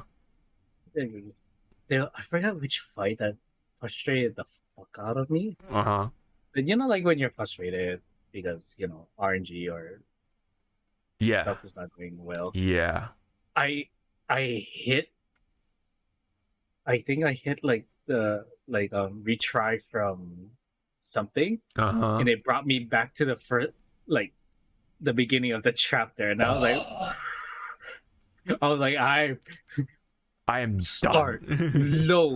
load, and I had to remember what time did this fucking save with. Good, load you. I was like so fucking like, yeah. like I think my console was like, oh shit. Oh man. So I guess so the correct I guess I guess they're just rewording it to help players not get confused with the wording, but it's like damn sure they've done. Yeah. So you should pick current phase. Is that right? Okay. Point being. Yeah, paying attention to the community's upheaval over it while sharing anecdotal tales about how misclicking the final boss menu led to them rage quitting. Oh man, Yep. See, told you. I definitely would feel that. I definitely sympathize that situation.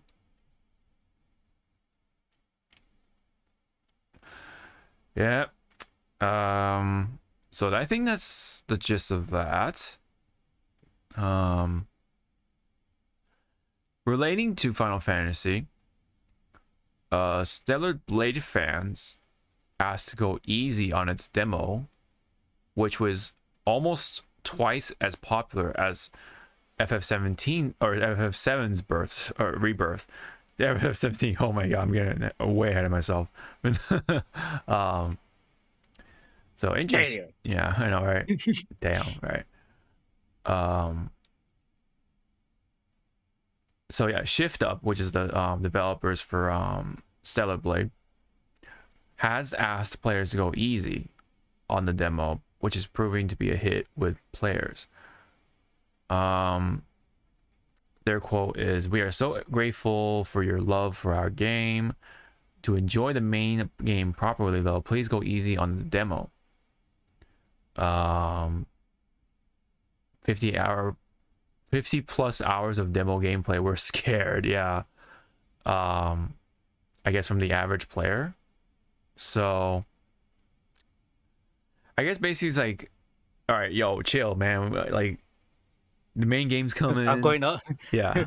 Stop going up and down the ladders. Yeah.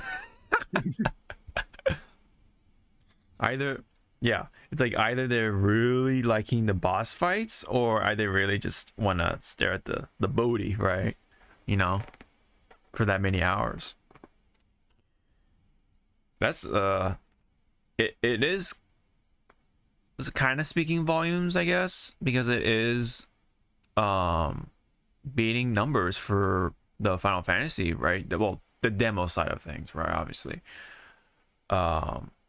Apparently Stellar Blade's demo has attracted a peak of almost 700,000 daily active users.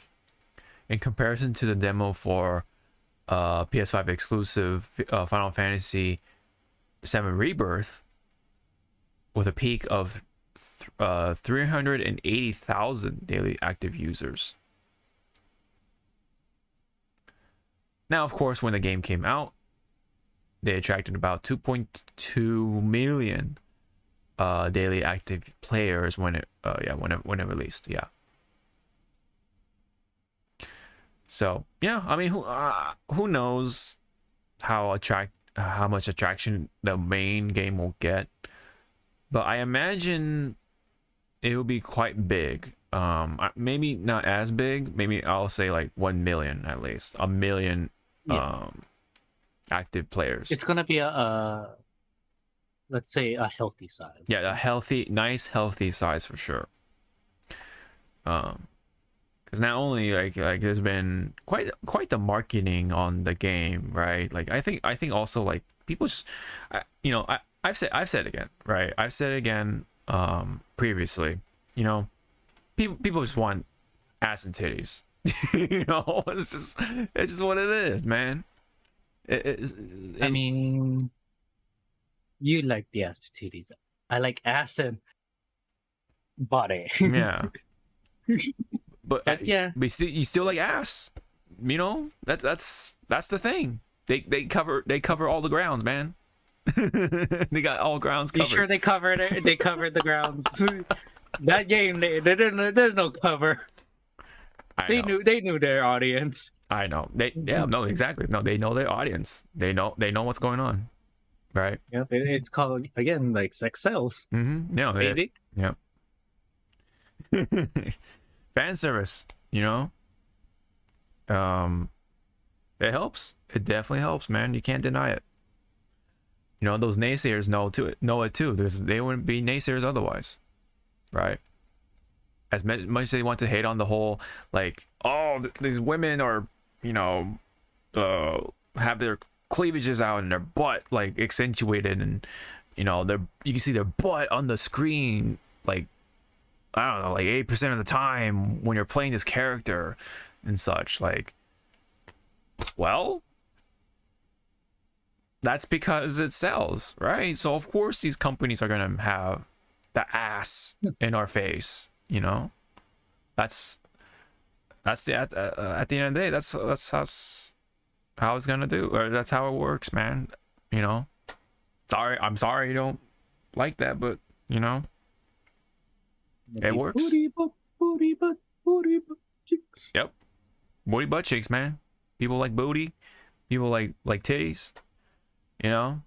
That's all there is to it. I mean, and even on, in the reverse, right? I mean, people like to see the pecs, also ass.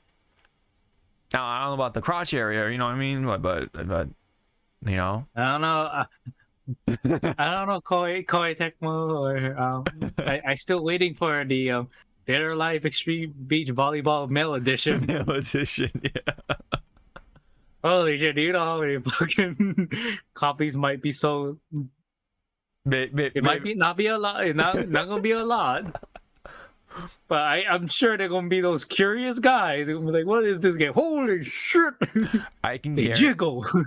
I can guarantee you, like those content creator groups, of course, with Yo Video Games are gonna check the fuck out of that game or that edition. Fucking already guarantee. Simmons would be like, "Where's Zawa? Mm-hmm. This is his game." Yeah. Don't Guaranteed they be on that shit day one. They be on that shit day one, guaranteed, right?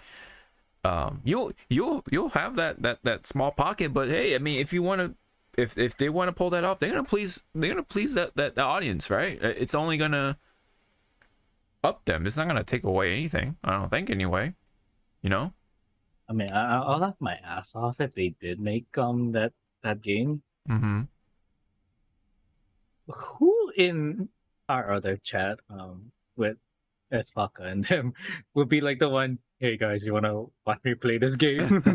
We'd be like, "Yes." I'm sure they want to just check it out of curiosity and just like that's the one time, right? Just to see. I think they're all gonna make fun of it. Like, for such a good way. Sure, they're gonna make fun of it. I think it's gonna be James going at it. Oh, someone's gonna go at it for sure. Like I could see Josh doing it. I could see Todd doing it. Absolutely, everyone's gonna do it for sure. You know. And then I appear as like, oh, fun's over, guys. I'm like, what the fuck? Yeah. Yeah. I mean, Got here. right. You know, I think like, well, I mean, there was a bit of that going on though back when you know, with Metal Gear Solid with Snake, right? His ass, right? Snake, and also there was a Quiet too. Like, Jesus, Yes. everyone was horny for Quiet. Oh, I'm talking about like way back in the day though. I'm like, Yeah, way in the back, the way he had booty that you Yeah. can just smack and it will make Yeah. a fucking was it Sonic Boom? yeah, effect. Sonic Boom. It's them shockwaves, man. Yeah. Yeah, the shockwave. There you go. The shockwaves, man. Like, Jesus Christ. Yeah, I mean, not only got the mullet, he got back up here, he got back down there. Man, you know, I can guarantee though, like even if like if you do that for Snake, like let's say like there's a new Metal Gear game come out, you know, it's a full scale game and everything, AAA, all that stuff. If they get that ass right on Snake, I think guys wouldn't mind, like the straight guys or whatever, just like, all right, you know, you got ass, like, oh shit, you know, goddamn, you know, but and then yeah, and I think that's only gonna please the females who the female audience who play Metal Gear, right? They'd be like, oh, oof, man. And of course, you know, men who are attracted to other men, right? Like they win it too. Like they get to stare at whichever Snake, like, you know, Big Boss or Solid Snake or whatever Snake, stare at that ass. But anywho, I think Stellar Blade will definitely have a healthy number, right? Apparently there's gonna be a good amount of outfits. My God. Okay. No microtransactions. No additional expenses. So, you know, that the message there. Assuming let's just say assuming that Stellar Blade does well, right?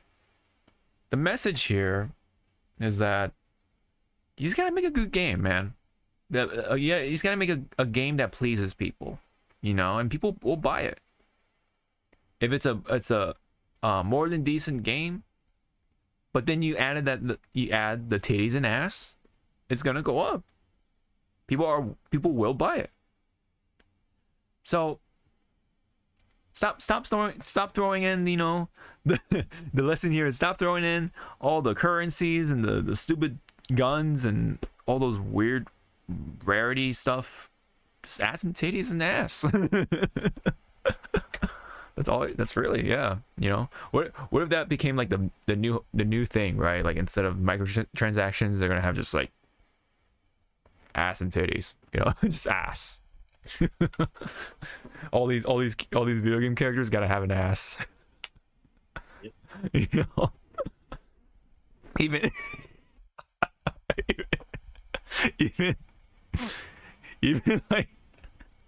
like Sonic the Hedgehog. Oh my God,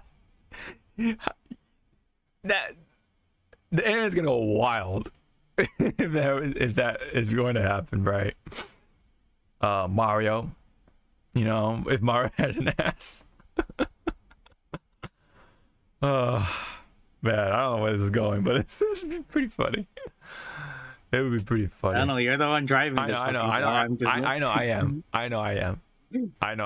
You're just like sitting back and you're like, I'm in the back seat with my Game Boy. You're waiting for the light.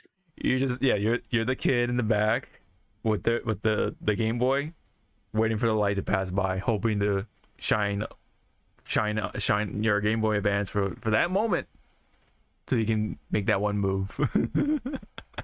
Make that one move, or you just see me like reach reach on the the hood of the car to just turn on that light. A little bit of a tangent again, but I apparently, I don't know if this is true. I think it is, but apparently it is actually illegal to have like the light on. When you have that light on the top. Yeah, I don't know. Like back in childhood, yeah, I was told like don't do that because the cops will use it as a signal for to tail your ass or something. I'm like, yeah, I heard stuff about that. I'm like, I never like try to rationalize why that's the case. Like it's like what would make it like such a, I don't know, such a like, what's the word for it, like forbidden, or for like what makes it so taboo to have a light on in the car. I just never like thought too much about it back in the day, but I always kind of question it. It's like why would it be even illegal, right? But I don't know. So that's why you're just struggling to have that light in the back in the back seat for the Game Boy, man. see, that's when you get the flashlight. Yeah, Good small flashlight. yeah, Put it in your mouth and you go. yeah. Yeah, so yeah, like what makes it different from having a bright ass fat flashlight, versus just having the light on in the car, right? So it's like I don't know. That's such a weird thing to think about. But maybe there is a reason. Maybe it's like, I don't know. Maybe it's supposed to minimize distractions at night or something from other drivers, maybe. Which is weird because there's headlights already. It's like, I don't know. It's so weird. Anyways, let's get on to the news featuring cinema entertainment. So let me play. Which one? Let's just go with Heisei.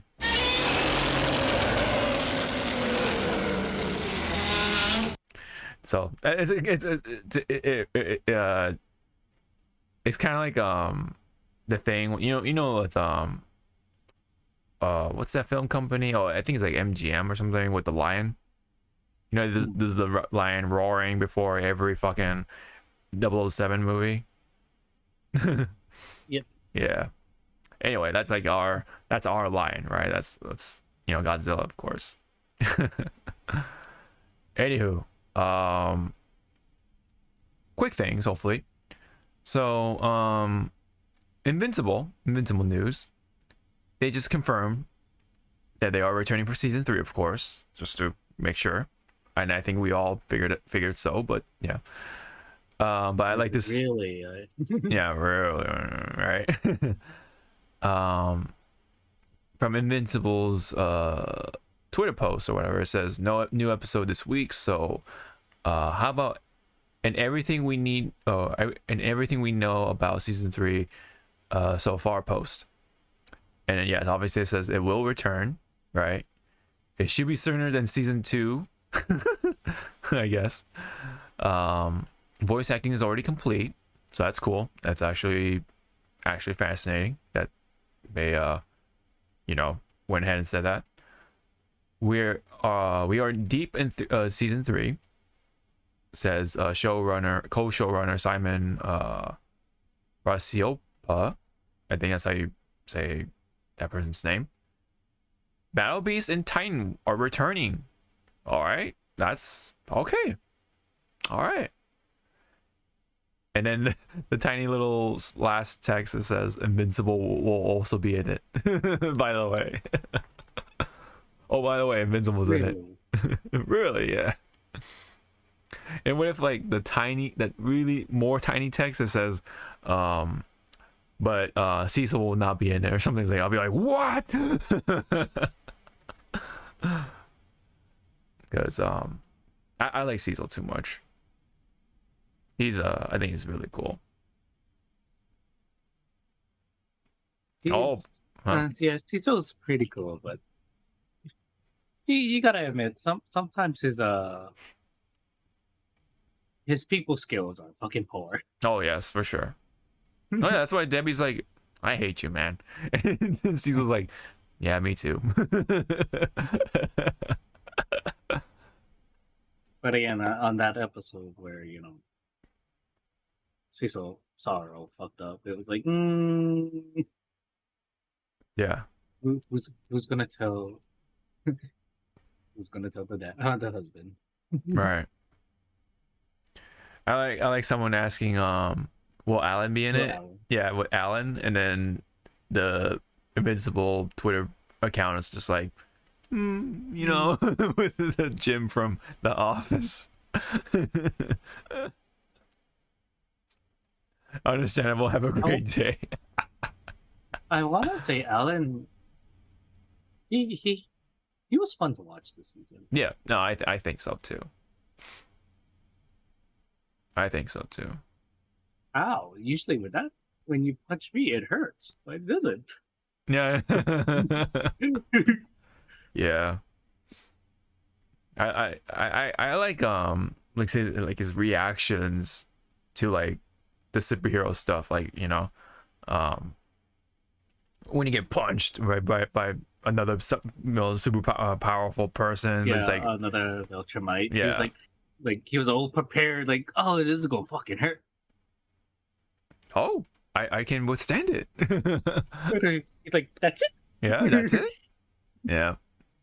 My turn. Yep. I like that. Yeah, he's I kinda- did like yeah. Alan calling the bullshit at the final episode. Yeah. So yeah, it's good to for them to like really confirm, yes, season 3 is coming. So, and yes, Invincible is in it. So alrighty. Next. So I do have to admit, before we Mhm. get away from Invincible, Yes. the wait time between season 1 and 2 Yes. wasn't that long. right. Like, when you really think about it, it wasn't that long. Like, it felt like a blink of the eye. Kinda, yeah. So I wonder how fast season 3 is gonna like pump out. My hope is that like I can wait. It's just that I hope they don't do the split again. It's like, all right, 4 episodes here, but then you wait like a month or two, and then the other 4 episodes again. It's like, okay, all right, you know. I'm all for like the weekly stuff, as long as they don't like put a pause on it. It's like, all right, I'm ready for, you know, episode 6 and beyond or whatever, or 5 and beyond or whatever. And it's like, oh, sorry, gotta put a break on it because this and this happened or something. It's like, oh no, you know. Hopefully that doesn't repeat with season 3. Hopefully they can kind of have smooth sailing from there on. So that's my only 2 cents on that. They can take all the time they want, because dude, I got stuff to watch, I got stuff to do, you know. So honestly, they can take it all the time they need. And I think they said that season 3, I don't know if it was true or not when I saw that tweet. Or someone was or they were saying that Battle Beast was supposed to show up more in season 3. It's like, Oh yeah. it's like, yeah, that's true. He was kind of missing. Ish. Yeah. It's like, oh, there's that a couple episodes in season 1 or whatever with Battle Beast. Like, oh shit, he's pretty cool, and then he's just like missing. I know, it's like I hope we see more of him in season 2. Season 2 happens. Yep. John Travolta fucking, where is it? Oh man. But yeah, hopefully we they follow up on that though, for Battle Beast at least. Titan too, like Titan is like, he seemed like there was something settled for Titan, but then it's like, oh, you know, same with Battle Beast, like he's missing from season 2. It's like, oh, okay, the fuck, all right. But I mean, it's not to say like, you know, season 2 was bad or anything. It's just like, where are these characters, right? You know. All right, anyway, stuff on the Avatar movie featuring Aang. Voice castings thus far, at least. Apparently, they're gonna have Eric Nam voicing Aang, and then not only that, they're gonna have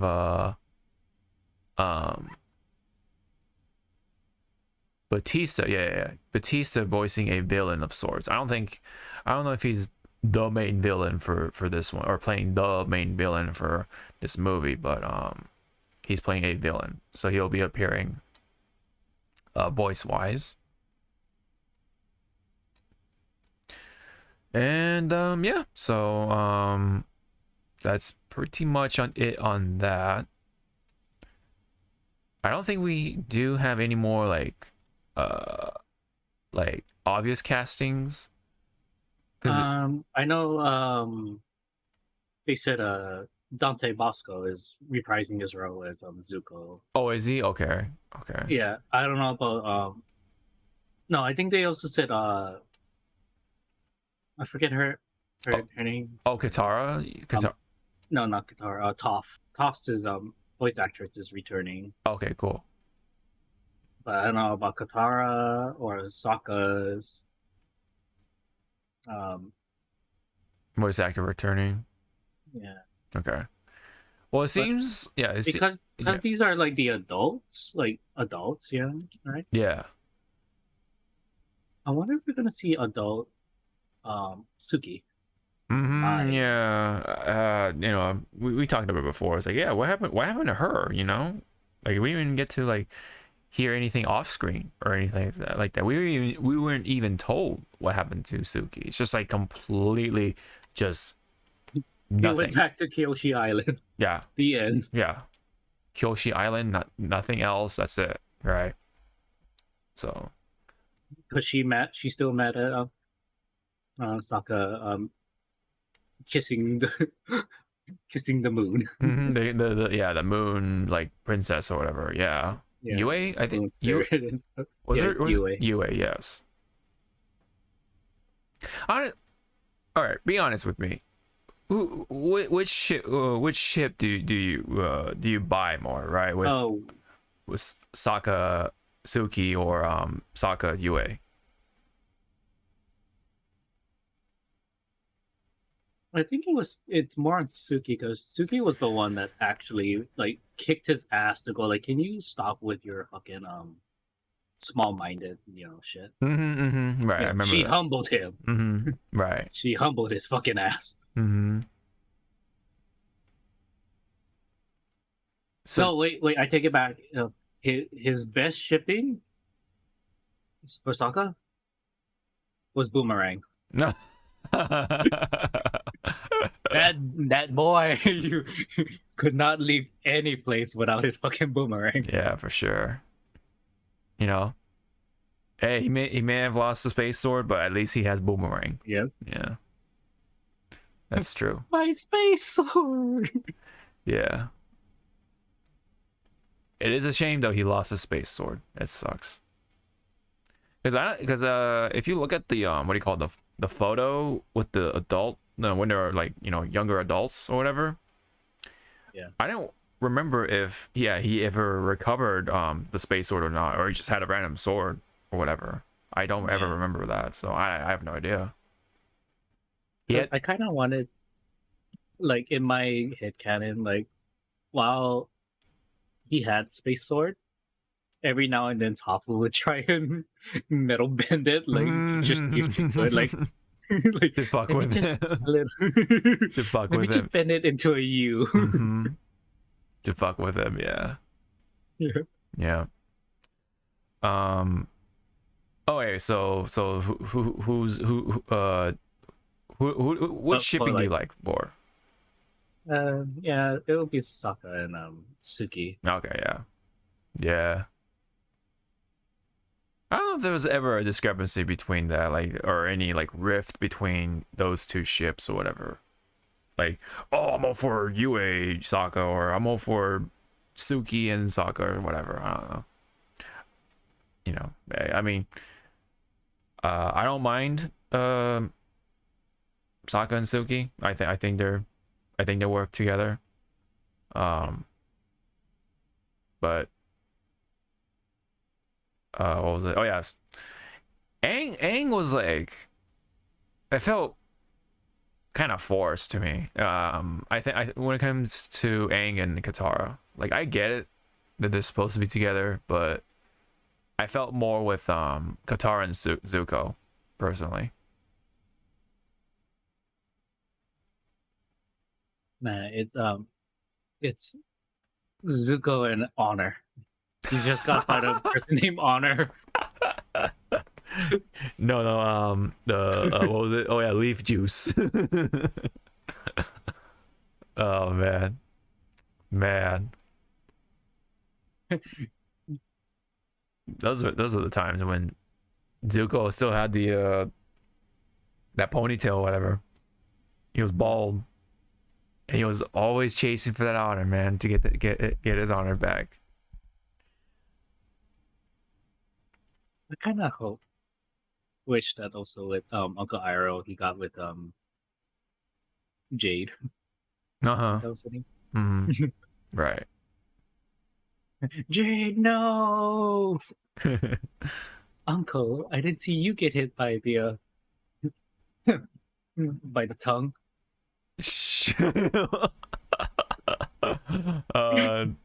Man, I love Iroh. Iroh is so cool. He's so cool. And it's so funny because we I think it was established that he can beat his brother, but he's just like, no, Yeah. I'm not the right person to do it. Well, it's more like you're not worth it. Well, that too, but like also because if he did beat his brother, it wouldn't resolve the conflict, I guess. I think it would just only either escalate it or accentuate whatever or what. I forget what it was, but it had to be Aang because he had the ability to take away bending anyway. So take away the bending away from what's his face. Oh man, I'm forgetting his name. It's escaping me. Oh, but yeah, that guy. That guy. Mark Hamill. he voiced him. Ah, god damn it, it's so cool.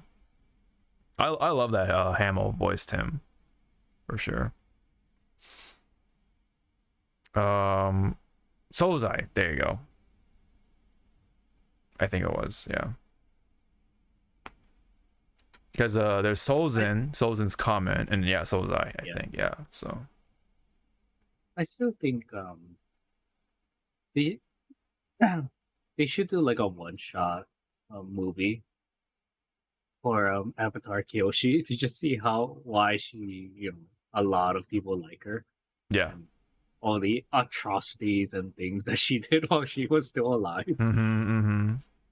That's why again, like when you're watching Avatar and how Aang was able to just go talk to his past lives and stuff, I just believe like in the afterlife or all the other avatars are like hanging out, talking to each other, and then it's like oh, Aang needs some guidance. Who wants to do it? Everyone's like busy and stuff, not paying attention that it's Kyoshi walking. I'll do it. Okay, yeah, sure. Wait. Who? Yeah. All right. I think well, if there's nothing else to say about this little bit with Dave Bautista, I think we can definitely move on to I think the last thing, or if not, okay, there's two more. Okay, they're pretty quick anyway, but this one is interesting because there is a teaser going on with the name, right? Transformers with the new movie. It's called Transformers 1. It says every hero has an origin. Transformers arrives in theaters this September, excuse me. So, any thoughts on that? Okay, so is this a? Well, it's more of whose origin. So, it could be Optimus's, it could Yeah. be Megatron's, it could be Yeah, right. the birth of Cybertron, could be fucking Yeah, it could be what- Unicron for all we fucking know. yeah, Unicron. It could be what was it? Rodimus or whatever. Yeah, it could be Rodimus Primes. Yeah, Rodimus Prime. Ultra Magnus. I don't know. For all we know. Could be another fucking like what was it? Another origin story of Bumblebee where he actually talks. Don't know Yeah. why in the fucking live action movies he's fucking a mute. It's like why? Yeah, I think you need to just go away with that now. They need to just stop doing that. Like, okay, we get it. It's been a long time, but it's getting old, man. I'm not sure why they're so fixated on making Bumblebee mute. I think it's their kink. Maybe, I guess. I don't know. I mean, he did talk in that one movie, right? And then they ripped out the voice box or whatever. Yes, but I don't count that. It's like, brah, just let him go. Let him talk. Let him talk, man. Let him have a voice. Why? He's like, why are you guys so what is it? What's the word? Fixated. Yeah. Yeah, fixated. Or are you guys allergic? Yeah. Or Bumblebee to talk? Right. I don't know. I don't know.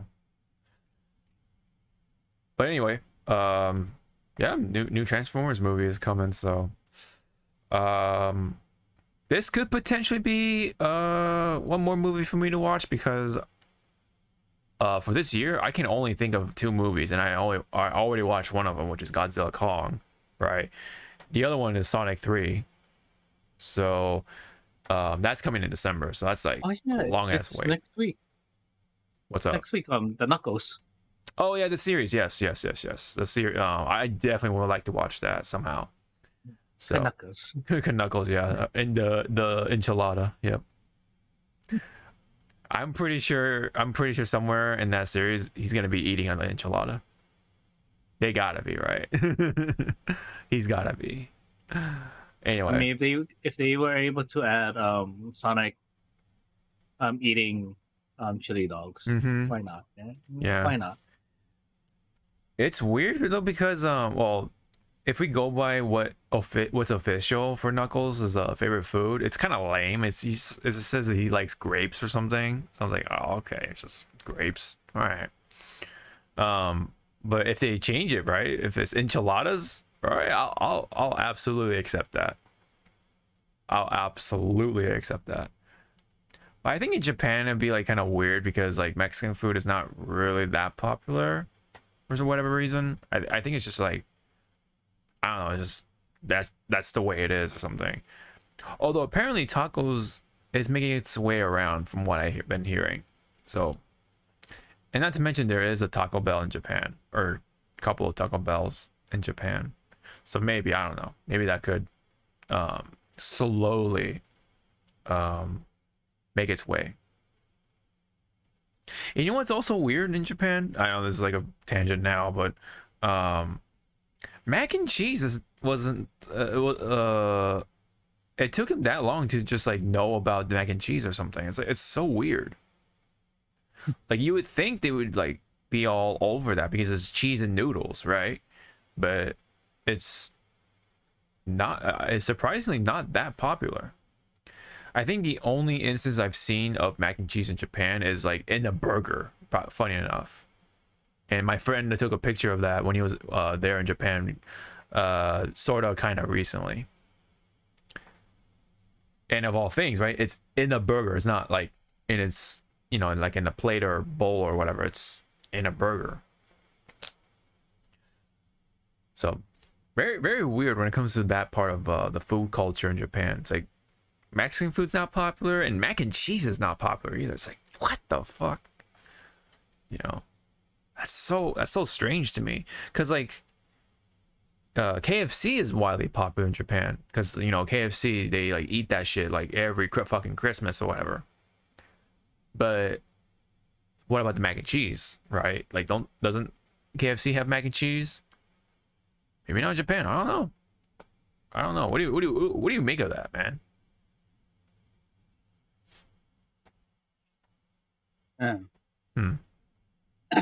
Mac and cheese, to me, it's like it has to be done right. I cannot just eat any of them.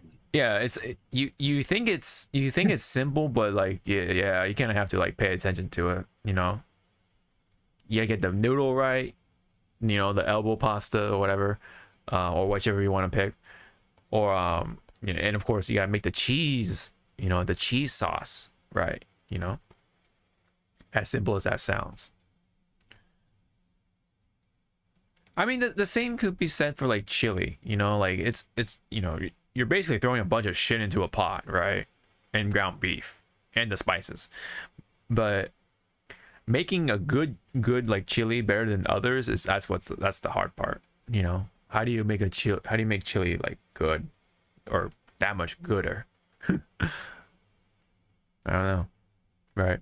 That's the secret for each person, I guess. But mac and cheese, yeah, it's just one of those things, I love mac and cheese. I'm a mac and cheese guy, right? But every time I think about that with Japan, though, I am just surprised that it's not that popular. Because they like cheese and they like noodles, I think Korea even is aware of mac and cheese. I think I could be wrong on that, but I know Japan for sure. I am still surprised to this day that mac and cheese is not that popular or has not caught on that quickly, or at least. Alrighty. Well, anyway, sorry about that tangent again. Just one of those tangents. But anyway, last one for the road. Let's take this home. Let's bring this home. Apple has announced that the Monsterverse series, TV series Monarch: Legacy of Monsters, is returning for a second season. Multiple spin-off shows based off of the franchise is also been confirmed. I have yet to watch Monarch still. I would like to do that soon-ish. Get around to that. Because Godzilla. And yeah, there's gonna be more spin-off shows based off of the Monsterverse side of things. So, any comments? For the Monsterverse stuff, like Monarch, I want it to kind of more bridge the gap between the last episode and where Godzilla X Kong, Cross Kong is, that movie. I need to see that bridge. Yeah. Hopefully, because Monarch Legacy of Monsters, it's like two timelines, trying to like tell stories. Yeah. So I hope for the present timeline that's supposed to be taking place like during the now of the movie events, those characters are written a little bit better. Yeah. You'll see why when you get there. Yeah. For spin-off shows, me personally, I kind of want to see what, just a show based on the Titans. Like, what are they doing? Yeah. While all of this shit was happening. Yes, you can have a human cast, but I just want to see more.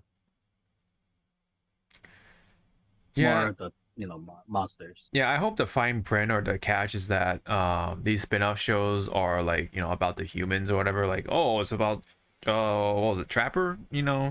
As much as I didn't mind him in the movie, the last movie, I just hope they, I don't know, maybe cover Mothra and maybe even Rodan, to an extent, or maybe Mothra and Rodan,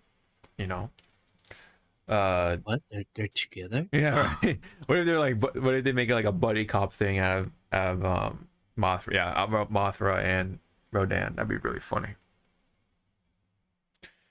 And what would be another interesting one? I mean, Tiamat would be really cool to cover. You know, what the Tiamat did and what was he like, or what was they like, excuse me, before. What if the spin-off series, because it will be like about the Titans, was like Yeah. not really a mockumentary, but kind of like a documentary. You know, like the Mm-hmm. National Geographic, and each Yeah. episode is about each monster, Mm-hmm. and it will have the guy that does the nature. Yeah, the documentary. nature documentary stuff. Yeah, it'd be kind of cool. I'd be down for that for sure. As you see here, Yeah. the mighty Tiamat is looking our way. Oh shit! Run! Yep. Yep. That would be pretty cool. I'd be down for that. Yeah, you could have him or Morgan Freeman, maybe like some cool voiceover guy. You know. Samuel L. Jackson just swearing. Yeah. Kong fucking killed me. Yeah. Yeah. I don't know how I'm here, but the fucker killed me. That's right. That's right. I think to this day though, like yeah, like out of all the MonsterVerse stuff, I'd say the top two for me is Godzilla King of the Monsters. I know people have the thing about that movie, but I also really like the Kong Skull Island. Yep. Yeah. Really, really good movie, I think. Like it had a really good casting. Surprisingly good casting. To which again, Yeah. To which again, it was half of the MC. Yeah. Almost half of the A MCU. good chunk is MCU. That's really funny. Yeah. Loki. You got Marvel. You got Nick Fury. Yeah. To which again, when we look back at like Scott Pilgrim, even that was more fucking had MCU and DCU Oh yeah. people. Right. Yeah. At Captain America as a vegan. Yeah. Oh, was he vegan? Or did he play that guy? I thought he was the guy with the black hair was Lucas or whatever. I thought he was him. And then the vegan guy was some other person.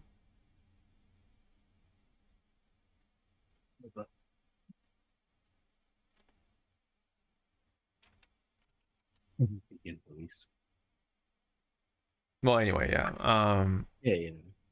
Anywho, yeah. I mean, hopefully, the MonsterVerse stuff will get handled.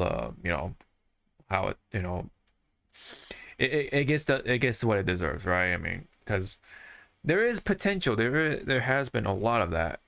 It does have its inherent problems still, but I think they're starting to kind of get their footing, right?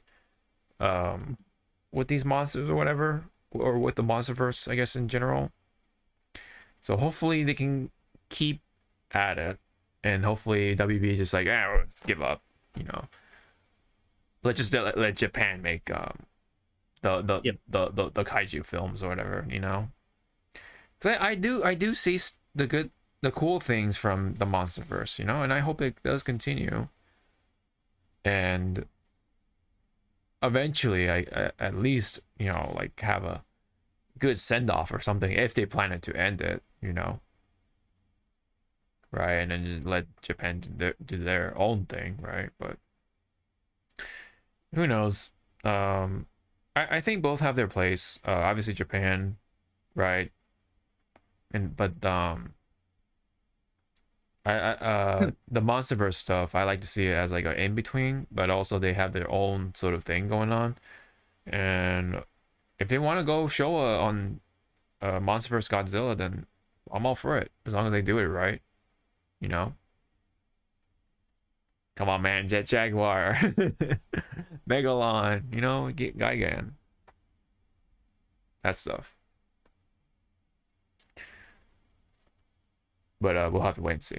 So, all right, that's all I got. So, let's head on home. You know, let's get out of here. But yeah, anyways, That old dusty trail. just hit the old dusty trail. So that's it for us. Thank you guys for tuning in, whether you're on YouTube or Twitch. We're on either or. Podomatic is where I upload the audio side of things, and that distributes to like iTunes. We have a Spotify, Google, even. All those links will be in the description if you want to take us on the road. But yeah, YouTube, that's where we post the episodes, and then Twitch is where we live stream them. So yeah, I think either way, thank you very much. We'll be back hopefully with more stuff to talk about, and till then, we'll see y'all in the next one. Bye bye.